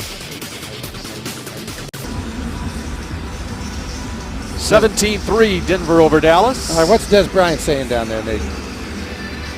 It's like he's holding court. I can tell you, same with Mike Irvin. I don't know what they be talking about. Receivers on a different level. Some talent on that Cowboys bench. Dustin Vaughn from the 20-yard line. It's DJ Adams working the right side. A loss of a yard, bring up 2nd and 11. Time for the Bank of America featured defensive player tonight. Orlando Scandrick will be serving a 4-game suspension to start the season. Steve Dennis on the sideline with Orlando. All right, Orlando, you got a lot of work in 2 of the 4 preseason games. Actually got a little bit in tonight. Explain to us how those reps will help you when you come back week 5. I mean, it was just important for me to stay involved, you know, from an emotional and from a leadership standpoint. And I mean, you can't replace those live game reps that you're going to miss. And, you know, I'm just going to have to do what I can to the best of my ability to stay ready and be ready to come back week 5. Yeah, you got to leave your team here shortly. How weird is that going to be for you? It's tough, man. This is a challenging situation. This is like uncharted waters. This is somewhere I've never been before. And this will just give me a nice long month to think about, you know, decisions. You know, it all comes down to decisions, you know, and I made a bad decision. And, you know, I'm confident that the guys that they have that are going to be playing and that were playing with me, that are playing for me, you know, are up for the challenge. And you have become a leader on this defense. You showed that all through camp. Will you use that role to give your defense a message before you leave? And what will that message be if you do? I don't know. I mean, there is no much before I leave. This is getting up on us pretty quick. It's going to be pretty abrupt. And, you know, and I spoke to my team and to the defense and to the position group when it first happened. And I told them, you know, as bad as it is, this is an opportunity. You know, the word, like, everyone needs to take the opportunity and, you know, relish the opportunity and make the most of it. And finally, what will you do in those 4 weeks to make sure you're ready to help week 5? I'm going to work, just work out and, you know, work out and rest and watch football. You're going to watch? Yeah. That'll be hard. Yeah, I mean, it's not the end of the world, but there's really nothing else I can do about it, so I can just work out and be ready to play come week 5. I'm super excited about week 5. I'm super excited about this season, and I mean, I don't know what more I can say. All right, we'll see you when you get back. All right. Thanks, Orlando. All right, thanks Steve Dennis and Orlando Scandrick. Cowboys with a 3rd and half a yard needed here after the completion to DJ Adams. Good blocking there, decent blocking. They got stalemated on the front side, but it was something in the backside. The running back just didn't see it in enough time. Wasn't able to cut back. Wasn't able to get back, man. Need a little bit of sweeter feet than what he had. Like Ronald Patrick, the center, was pulling out right to the right, Nick, or Nate, trying to make a kick-out block there, and running back ran right up the back of him. Yeah, you know, it's just a lot of time, and, you know, guys haven't been working together. It's a bunch of different guys playing tonight. Some of them out of position. Some of them just trying to show the coach that they can get through adversity. Chris Jones with the punt. Isaiah Burse with the return. Gets to the sideline and knocked out of bounds by Keith Smith, the rookie out of San Jose State. First man down was Jamia Thomas, the pickup from the New England Patriots, but he got away from him. Sometimes you have to if you make that play there, it keeps you from losing a lot of, you know, a big play there. 17-3, Broncos have the lead. 17-3, Denver leads Dallas. And let's go down to the sideline and Chase Williams. Hey, Bill, well, I've been locked into Twitter all night tonight, and as you can imagine, there's a lot of love for the return of DeMarcus Ware here at AT&T Stadium. He had a phenomenal career with the Cowboys, as we all know, but Sarah wants to know, what's your favorite memory of DeMarcus Ware, and who do you guys think will step up and fill his leadership role on the defense this season? Very interesting. Got a favorite memory, babe? I've got one. It was the one where you said, wow, he just kind of announced himself, and that was a preseason game, his rookie year in Seattle. Yeah. And I'm trying to remember exactly what he had, but it was like 2 sacks. He had a fumble recovery, a forced fumble, an interception, and after the game, I mean, he was everywhere, phenomenal. After the game, Parcells said, don't get the anointing oil out just yet. And I was going to say, no, I think we can get the anointing oil out. And Parcells was fond, of course, of as soon as you talked, said good things about a young guy. What do you want to get him a bust in Canton? Yeah. But DeMarcus Ware will have a bust in Canton. Yeah, the New Orleans play he made when New Orleans was undefeated one year. That's right. 2 sacks. Yeah, and he came off that hurt neck and made some great plays for us. So many great memories, even, of course, the injury that he suffered here, the neck injury, and then coming back from that.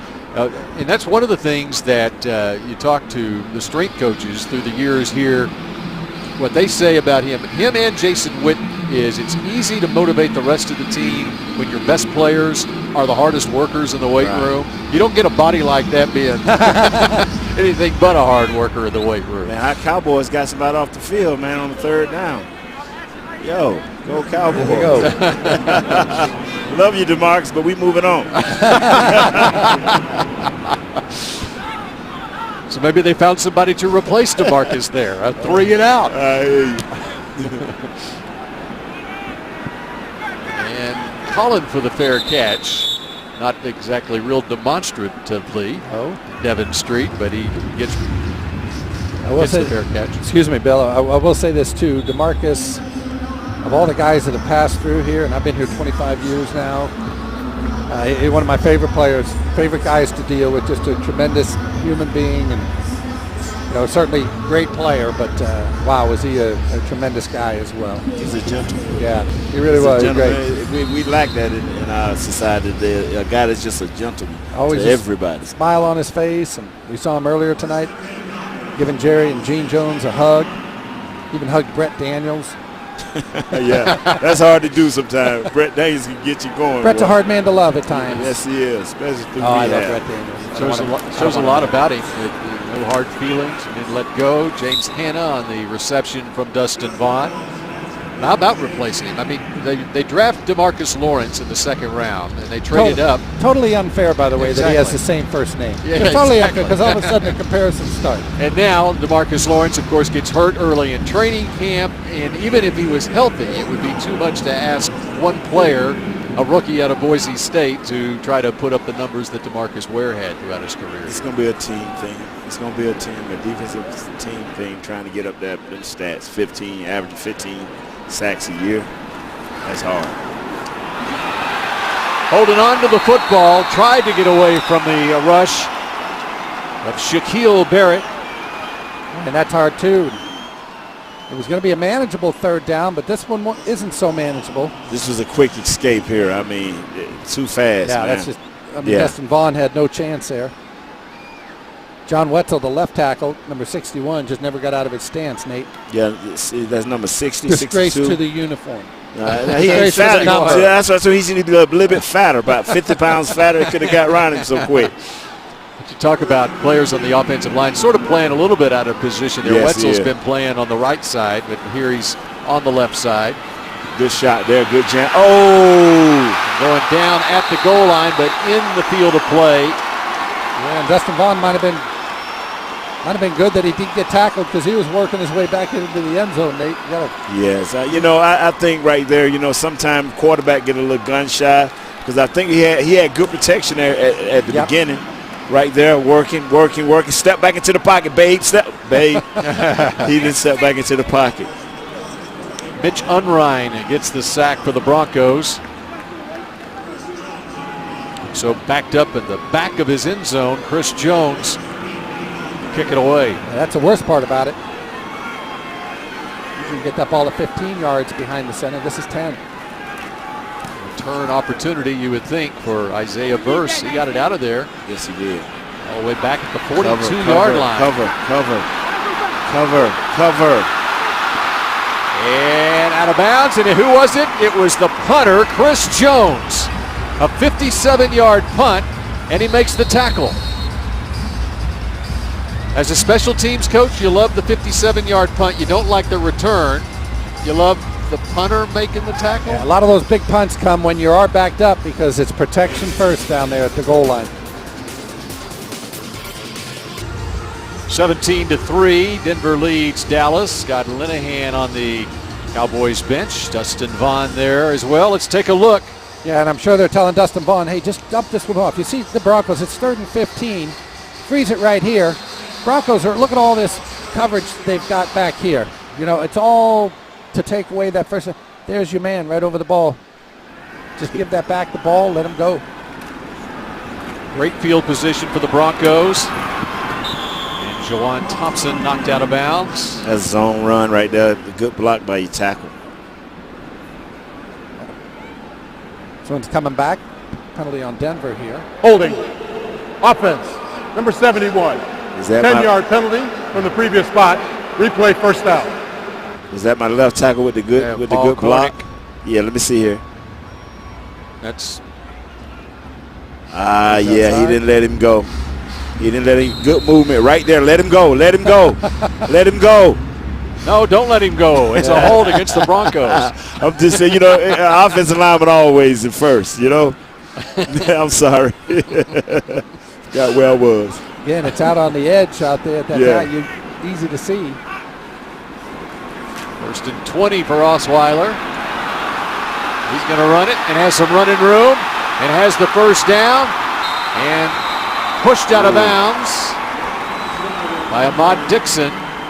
Yeah, I'm like you, Nate. I'm waiting. Don't pull that flag there. Don't pull that flag. Yeah, that was close. Now, very close. There is going to be an emphasis this year on plays along the sideline like that where the runner has to be all the way out of the bounds. If he's on his way out of bounds, you can hit him. But I think it's always hard for the DB or whoever's coming to make the tackle. You never know when that guy is going to turn up. Now, That's still close. Yeah, that he may have been out of bounds. Yep, and Ahmad Dixon doesn't need penalties like that. 2 things. 1, if that's Peyton Manning, there are 7 flags flying. That's right. 2, it won't be Peyton Manning running for 22 yards. 6 foot 8 inch tall Brock Osweiler. Play action pass with a quick screen backside. Nice.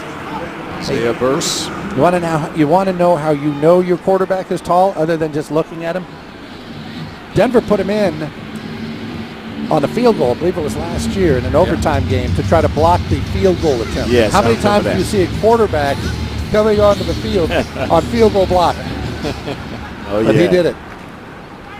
That's when he said, "Gosh, dang it, I hate being tall." They say he's 6'8", but at the scouting combine, he was 6 feet, 6 1/8 inches tall at age 21. You think he grew an inch and a half here in 2 years? Or they kidding? Into the end zone, and there's that man. He's got his second touchdown of the night. Capri Bibbs, the 30 touchdown man from Colorado State. So when you look at this Cowboys defense, you got Nick Hayden, Henry Milton, Jaron Minson, George Selvin. Then you got the kid Devon Coleman right here, just power running straight ahead. Each man got on a man and defeated their man. You got a double team right there on the nose, but other than that, just straight running, power running. First contact he got was at the goal line. Rob Marinelli looking up at a replay saying, They got 6 guys. I just think it's going to be 2 new guys in here come next week. And I hate to say that because guys have went through all of training camp, giving their heart. But like one coach said, I can keep you, but I just can't win with you. And especially early in the season, there's got to be a rotation of defensive linemen because Melton and McClain haven't been here. All new this year at AT&T Stadium. Cowboys and the Broncos here closing out the preseason. DJ Adams watches that one go way out of the end zone. This Brandon McManus, acquired in a trade from the Giants, has a leg. Wow. Actually, he has 2. I know. I knew you were going to say that, babe. Thank you. He's got one that's a powerful leg. There we go. Let's put it that way. But they say it's the plant leg that's got to hold everything up, though. So back to Babe original. All right, Cowboys. Here's what the Cowboys need to do, Bill. If they're not going to make a big play, which we haven't seen them make tonight, got to make third downs, conversions. They're 0 for their last 4, and they're just not controlling the football because Denver keeps getting them off the field on third down.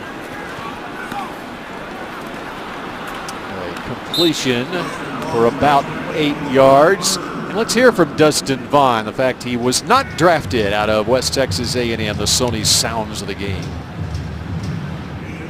Me and Tony are different people, for sure. But the opportunity that he had coming in as a free agent and being able to grow as a free agent into what he has, I think it gives hope for guys like me coming in and that weren't drafted.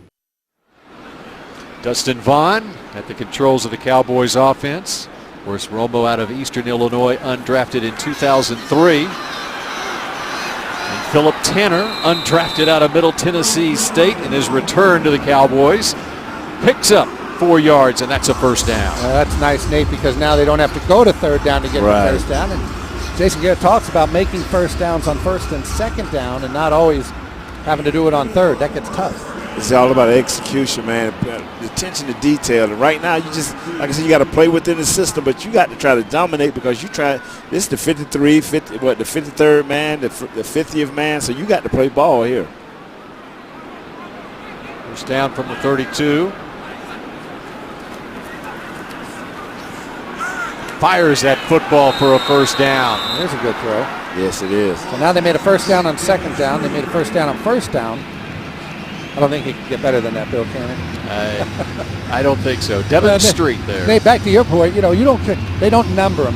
When they select you, it's not a beauty pageant where you're the first runner-up, the second runner-up. Right. You're either on the 53 or you're not. So whether you're 53 or 48, it doesn't matter. You just got to get the 53. And you just got to be so good at that 50th spot to, if something do happen and they have to make a move, you can go to the practice squad if you're a young guy. Yep. They're keeping veterans this year too, right? On the practice squad. Yeah, they've changed the rules a little bit on it, where you can be it's too complicated to explain. Well, this we do to learn. This is easy. You can keep 10 players on your practice squad, so it's an increase for the practice squad of 2. So yeah, it's Desmond Briscoe there.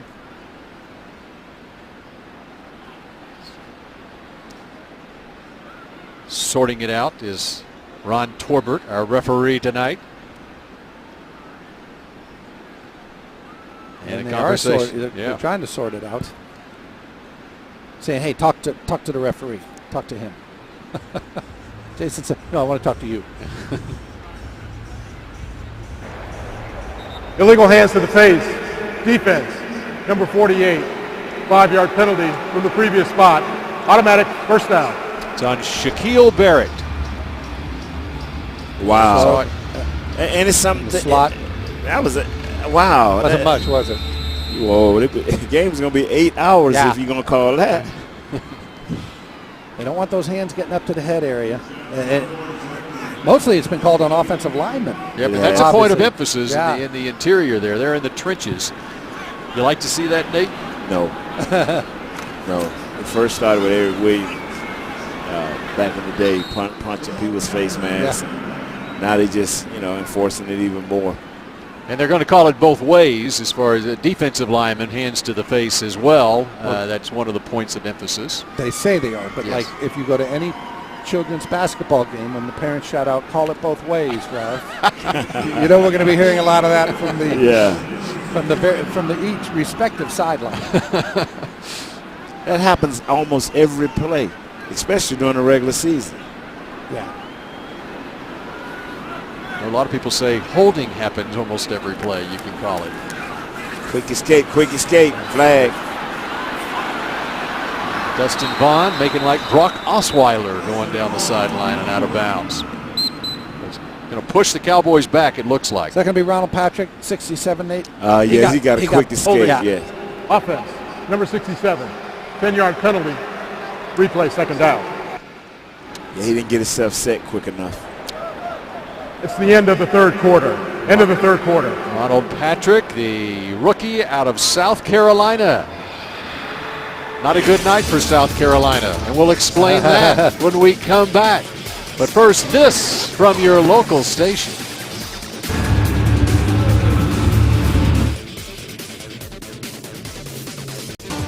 On Saturday here at AT&T Stadium, Oklahoma State takes on Heisman Trophy winner Jameis Winston and the defending national champion Florida State Seminoles in the AdvoCare Cowboys Classic.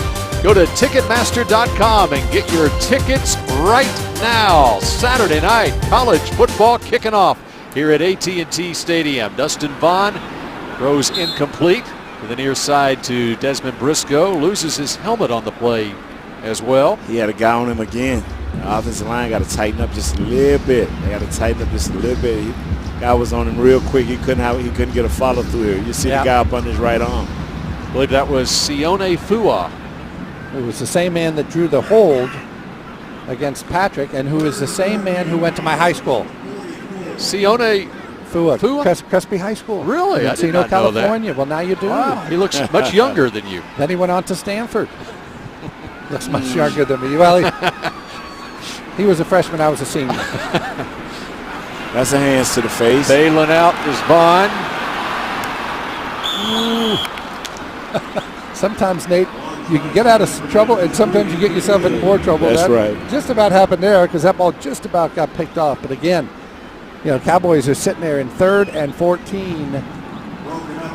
Penalties just killing them. Put them into 3rd and long. I believe that's now 2 out of 9 on 3rd downs. The Cowboys are. Again, not controlling the football.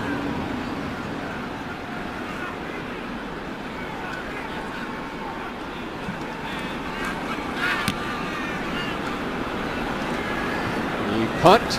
Chris Jones, Isaiah Burst calling for the fair catch in out of bounds at the 12-yard line. Mentioned college football earlier, and Kenny football in Texas A&M, a winner tonight over South Carolina, 52-28. Kenny football, Kenny Hill, out of South Lake Carroll, 511 yards passing. Big time football That's is right. being played down there in Texas, man. That's right. Deep South. And Nate, you'll be watching some high school football tomorrow night, I bet. Yeah, my son will be playing against Robert Jones' son at Westlake. Yeah, so we're gonna punish South him. Lake Carroll and Austin Westlake. Yeah, we need another Kenny Hill King performance. Newton, That's defensive it. lineman for the That's Dragons it. of South Lake Carroll. Nate, we appreciate you joining us tonight up here in the booth. It's always Thank a you, pleasure seeing two greats, Oh, man. look at you. Nice to see you, Nate. Preseason Hall of Fame. Hey, good luck to King. All right. Good luck to King. All right, I Thank will you, do man. that. The great Nate Newton, the 6-time Pro Bowler, up here in the booth with us tonight. Now, Bill, we were talking about they don't have a numerical list when you make the 53. Right. You're 48, you're 52. It's like, what do you call a doctor who gets C's in med school? Doctor. It's still a passing grade. What do you call it? What do you call the 53rd player on the roster? He's Cowboy. That's He's right. a Cowboy. He's a Cowboy. Zach Dysert is the new quarterback for the Broncos here. Out to Jawan Thompson. By the way, have you ever been to a doctor, Bill, and said, what'd you get? Can I see your grades? Yeah. Usually they just have that diploma up Yeah. on the wall. I'm And gonna so start you just asking. have to take their word for it. I'm going to start asking him to fax me transcripts, before I come in to see him. I want to see what you did. You know what Zach Dysert did in college at What did he Miami of do? Ohio? He broke Ben Roethlisberger's records. And it got him a spot as a Denver Bronco.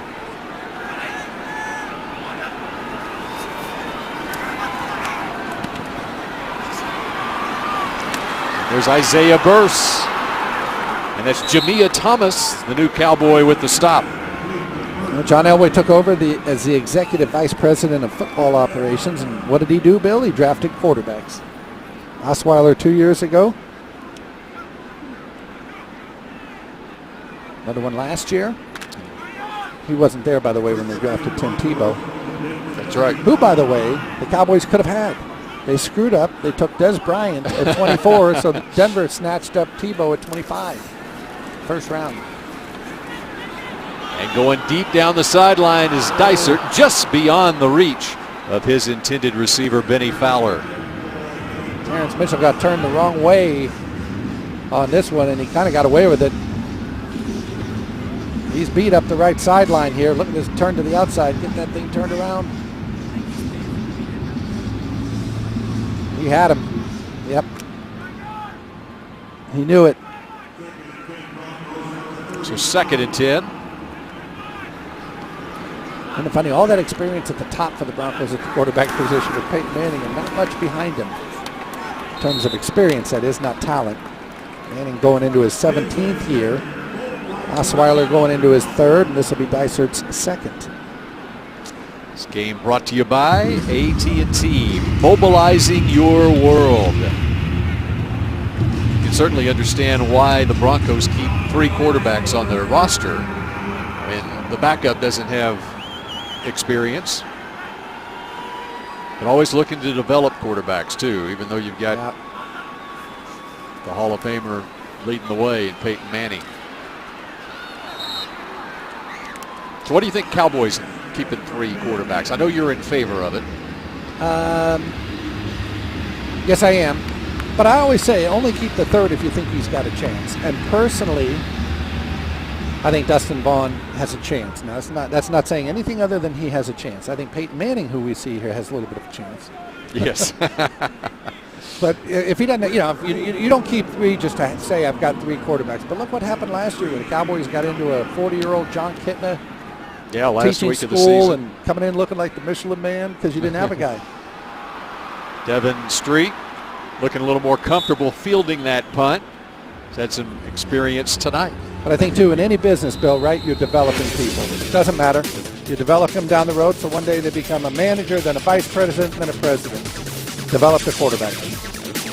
Cowboys, well, here's what's brewing. The Cowboys announced their new partnership this week with Hublot, making the Swiss luxury watch brand the official luxury watch and timekeeper of America's legendary football team. And the Cowboys made their first roster cut to 75 this week. The next cut to the final 53 must be done by Saturday at 3 p.m.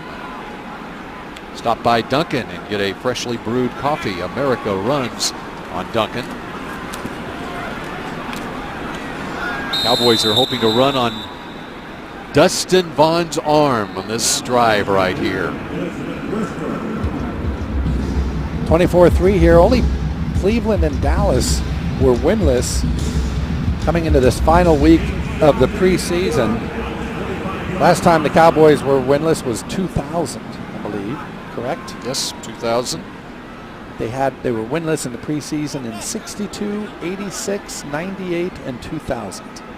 98, they had a winning record in the regular season after going 0-5 in the preseason. Ball flies over the head of Devin Street. All right, Dustin Vaughn, you've done some study on him throughout training camp. Well, and I talked to him a little bit. He grips it a little bit differently. That right index finger, look at the right index finger kind of going straight up the ball. There's a good shot of it there. The ball's almost, the finger's almost near the tip of the football. And he's, believe it or not, he's 6'5", but he has relatively small hands for a man that size. And usually the smaller the hand, the higher up on the ball you go. And I've always been fascinated by how guys grip the football. It goes incomplete. Cowboys are going to have to punt. And they all have a little different. We got our little football up here, a little show and tell, but right here, and you see most guys are right in here. You might have the pinky in here, but as we turn it here, Dustin Vaughn's up here, and of course one of the greatest of all time, Terry Bradshaw. He had that index finger almost to the point of the football. And again, it's different ways to control it. And I talked to Tony Romo about it, and guys kind of fiddle with it and pick up from other. It's almost like a golf swing. But for the most part, it's that one finger on the ball there. But again, Dustin Vaughn way high up on the ball, not good or bad. I always say if it comes out properly, if the ball's spinning coming out, don't mess with it. And I assume he gripped it that way ever since the first time he gripped a football. I don't know. Yeah, well, and you see Phillip Rivers, everybody looks at that motion. Well, the ball was too big for his hand. So Phillip Rivers throws that sidearm thing, very effective with it, obviously. But his dad was a coach. And so he was over there, I don't know the exact age, but he's 5, 6, 7, 8 throwing the ball, but the ball's too big for his hand, so he had to cradle it in the bottom, or else it would fall out. And so that's why that stuck with him.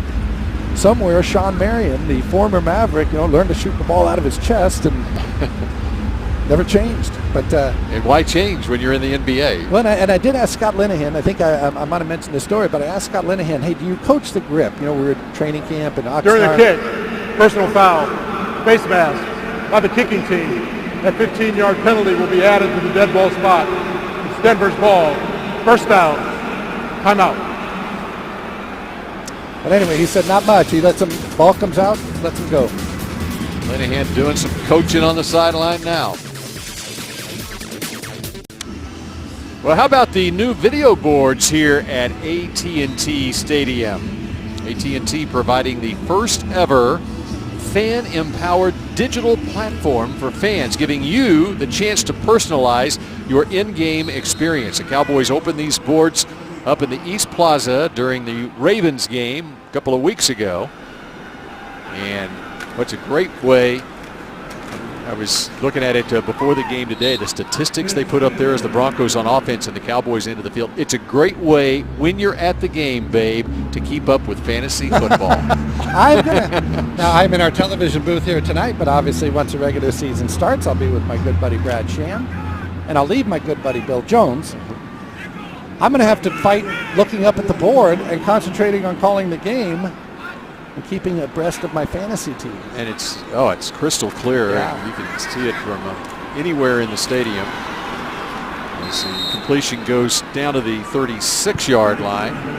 Well, Jerry Jones has talked many times. You got to get the fans out here. It's why he built this stadium and got the huge video board above. And there's things other than the game. And it's no secret with the advent of HD TV and big screens and the price coming down. At times you think it's easier to just stay home and watch a game, but there's a lot going on here in this building. Well, and that's aside from the football. That's the big thing is you have an opportunity to see what else is going on around the NFL as you're watching the Cowboys game live and in person. That's one of the appeals of sitting at home watching a game is you can watch other games. Well, now you have all of that and be here in the stadium as well.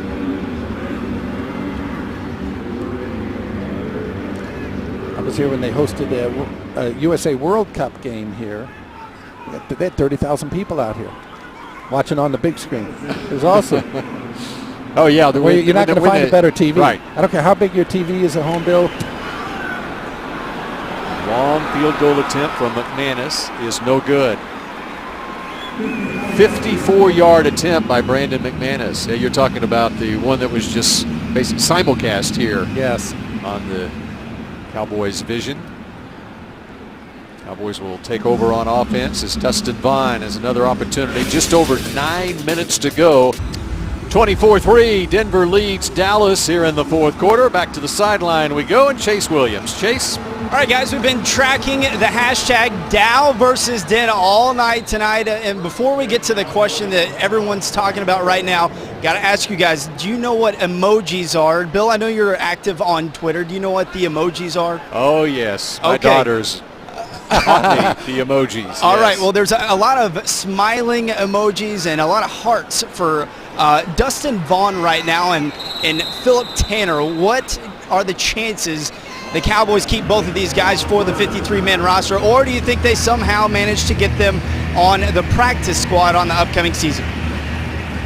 Very interesting. Now, Dustin Vaughn, as we talked about, keeping that third quarterback, there's so many other needs for this Cowboys team with what's going on defense, and then you get 28 Philip Tanner just showed up yesterday. I think the odds of Tanner making the squad are not good.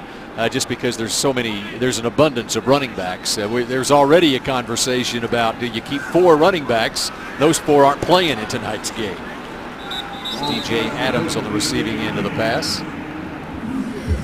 Good job by Vaughn there, talking about him. And again, it's going to be a numbers game, and probably is going to be a hard thing when they get in there and try to get to that 53 to keep that third quarterback. But I like Dustin Vaughn dropping that one off there. Scott Linehan. To me, this is a job of the offensive coordinator at this point, or the play caller, and Scott Linehan.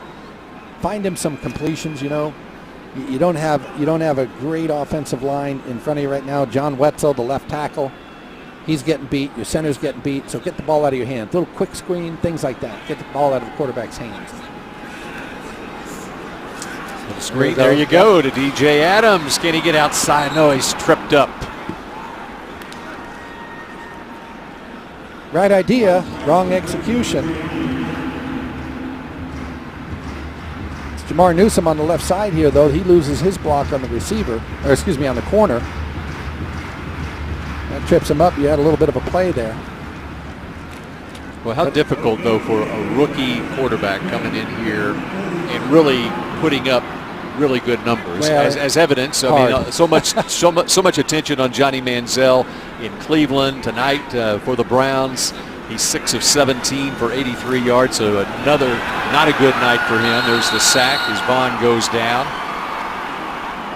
So when you see a rookie show potential that you've seen out of a Dustin Vaughn, it makes you think again that, hey, maybe he does have something. Yeah, and this is just right now getting beat. Poor left tackle John Wetzel just cannot compete. So Dustin Vaughn has no chance there. Again, that's why I say you just got to, Scott Linehan, whatever you want to call, you got to know we can't block them. We can't block these guys. So we got to draw, we got to screen, quick slants, anything to get the ball out of the quarterback's hands. Now this is where Dustin Vaughn, though, has to take it upon himself. 3rd and 20. Don't throw it downfield. Just drop it off. Let your back make you some yards. There it is. There it is. It's like you're calling plays up here, babe. DJ Adams, still not first down yardage, but got a lot closer. But you can go for it here now. See? Yep. And that's we went back. We showed you the one coming off the goal line where Dustin Vaughn got sacked basically at the goal line on the one.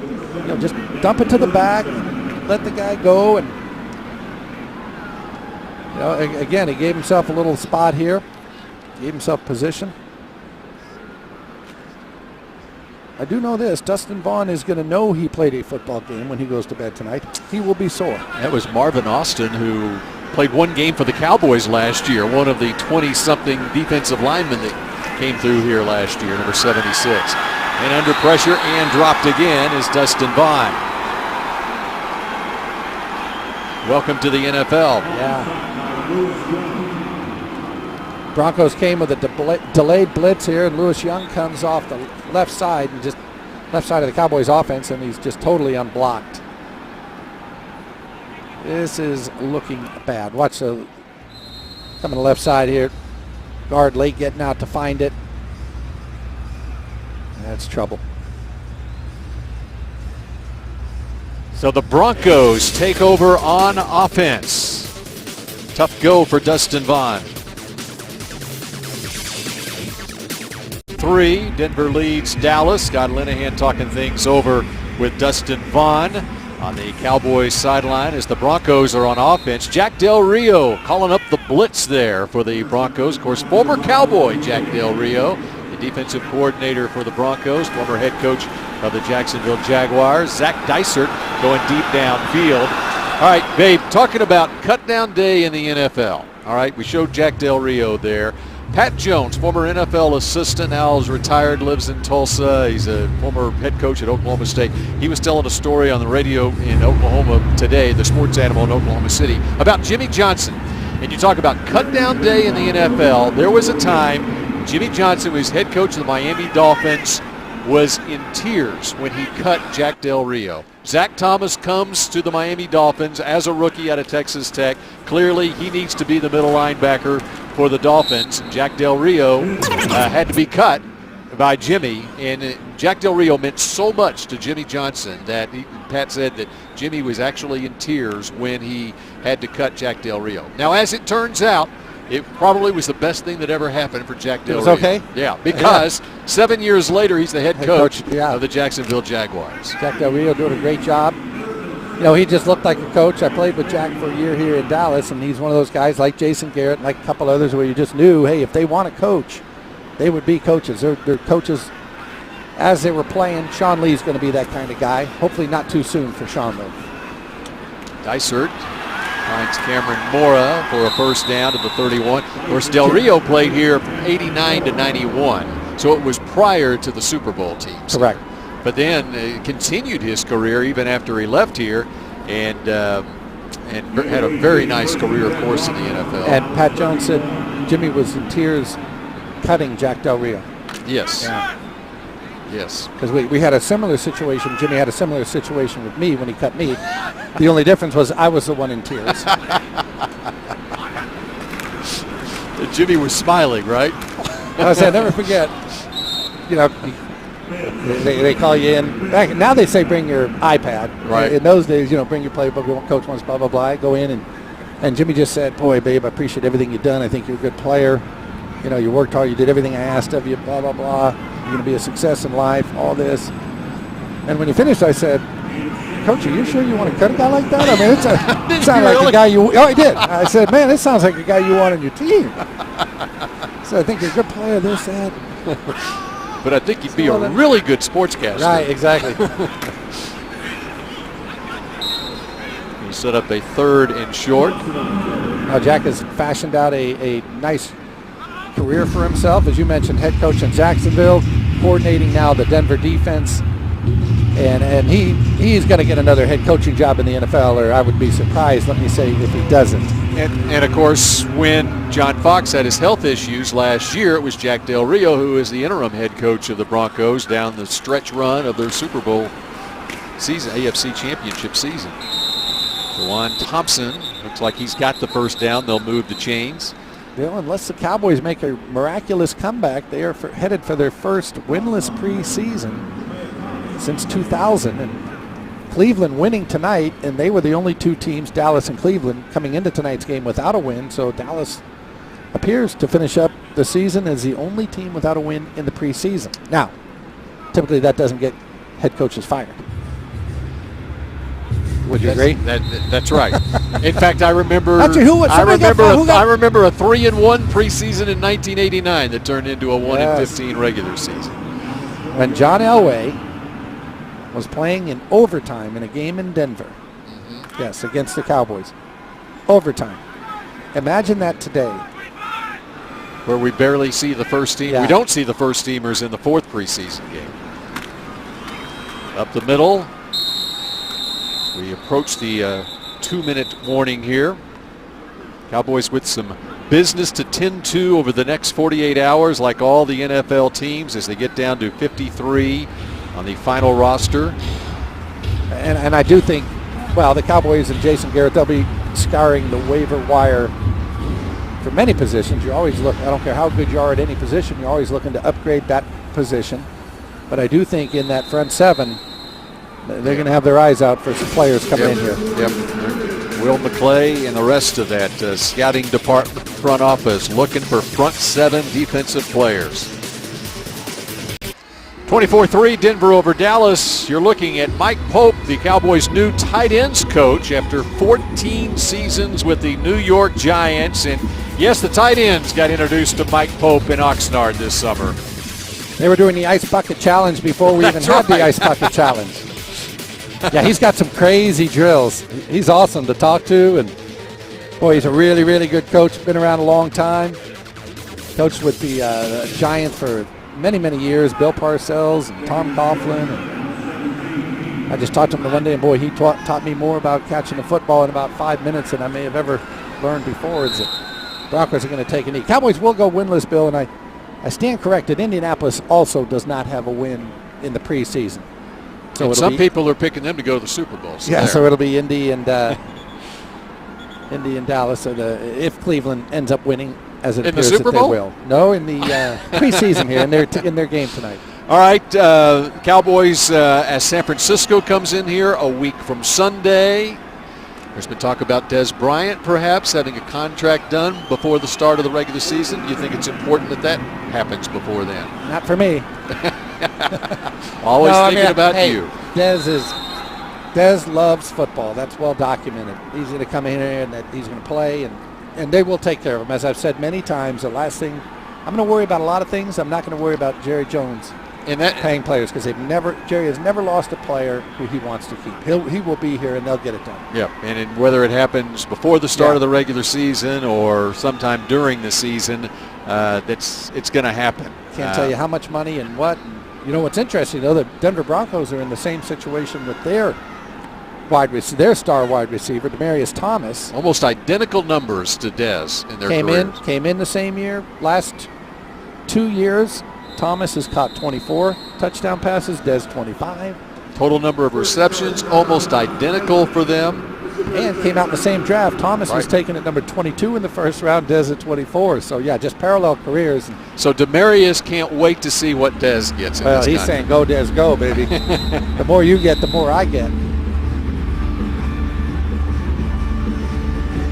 Well, as it pertains to this season for the Cowboys, of course, we mentioned it a moment ago about scanning the waiver wire as the cutdowns are made. They got to get to 53, and there can still even be movement. There will be movement after that.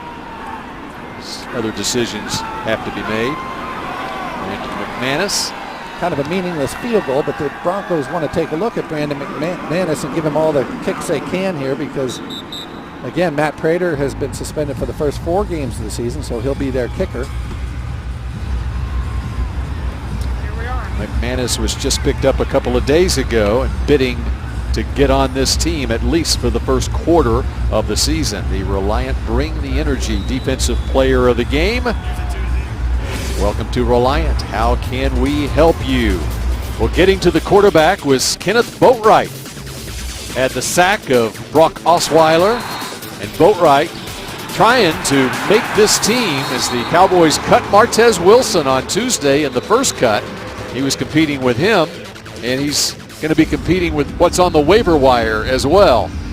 Well, I just think it's the trickiest year, Bill, that I can remember in terms of all the various players who will be on the 53-man roster, or who they want to put on the 53-man roster, who won't be available to them in the first few weeks. Now, the suspended players, Jakar Hamilton, Orlando Scandrick, they do not count against your 53, but they will be coming back, obviously, 4 weeks into it, 5 weeks into it, I guess. Now, one thing to point out on that, DeMarcus Lawrence has an injury that in all likelihood will make him miss the first 6 weeks, let's say, of the season, maybe 6 to 8 weeks. So do they decide to make him the player that you place on injured reserve who can return? And he would miss the first 8 weeks of the season if you did that. But in order to do that, he has to be on the 53-man roster on Saturday, and then that is a move that you would make after that by the following Tuesday. And you do know you're giving me a headache, don't you? The Cowboys are hoping DeMarcus Lawrence at some point this season gives opposing quarterbacks. No, it's very complicated and too complicated for me to understand or to explain, but there's a lot of moving parts. And again, more moving parts in assembling this 53-man roster than I've seen in a long, long time. Dustin Vaughn, will this be his last snap as a Dallas Cowboy? Decisions are about to be made as the two teams head to midfield to shake hands. And Jason Garrett and the Cowboys, it is time for that 2014 regular season, and it's about time, wouldn't you say, babe? Well, I always enjoy the preseason. I'm one of the, I really do. I like you're there, you're watching these kids develop and young men and get better, and you kind of get your eye on a couple of guys. But by the time the fourth one rolls around like this one did tonight, it is time. They're ready. Yeah, and even if they're not ready, it's time. Well, and you're just trying to patch your way through games. And why? Peyton Manning still has his helmet on. Look at that. Let me say this, though, Bill. Why the NFL? Why not just cut to 53? I mean, go from 90 to 53. Why go to the 75 like they had to on Tuesday to then try to play another game? And the quality of this game obviously left a lot to be desired. And it's across the league. So why not just allow them? And a big part of that is once you rest your starters, then you got another 10 guys who are hurt that can't play. Right. And so you have a hard time trying to field a team. Sign people to literally just get you through the game.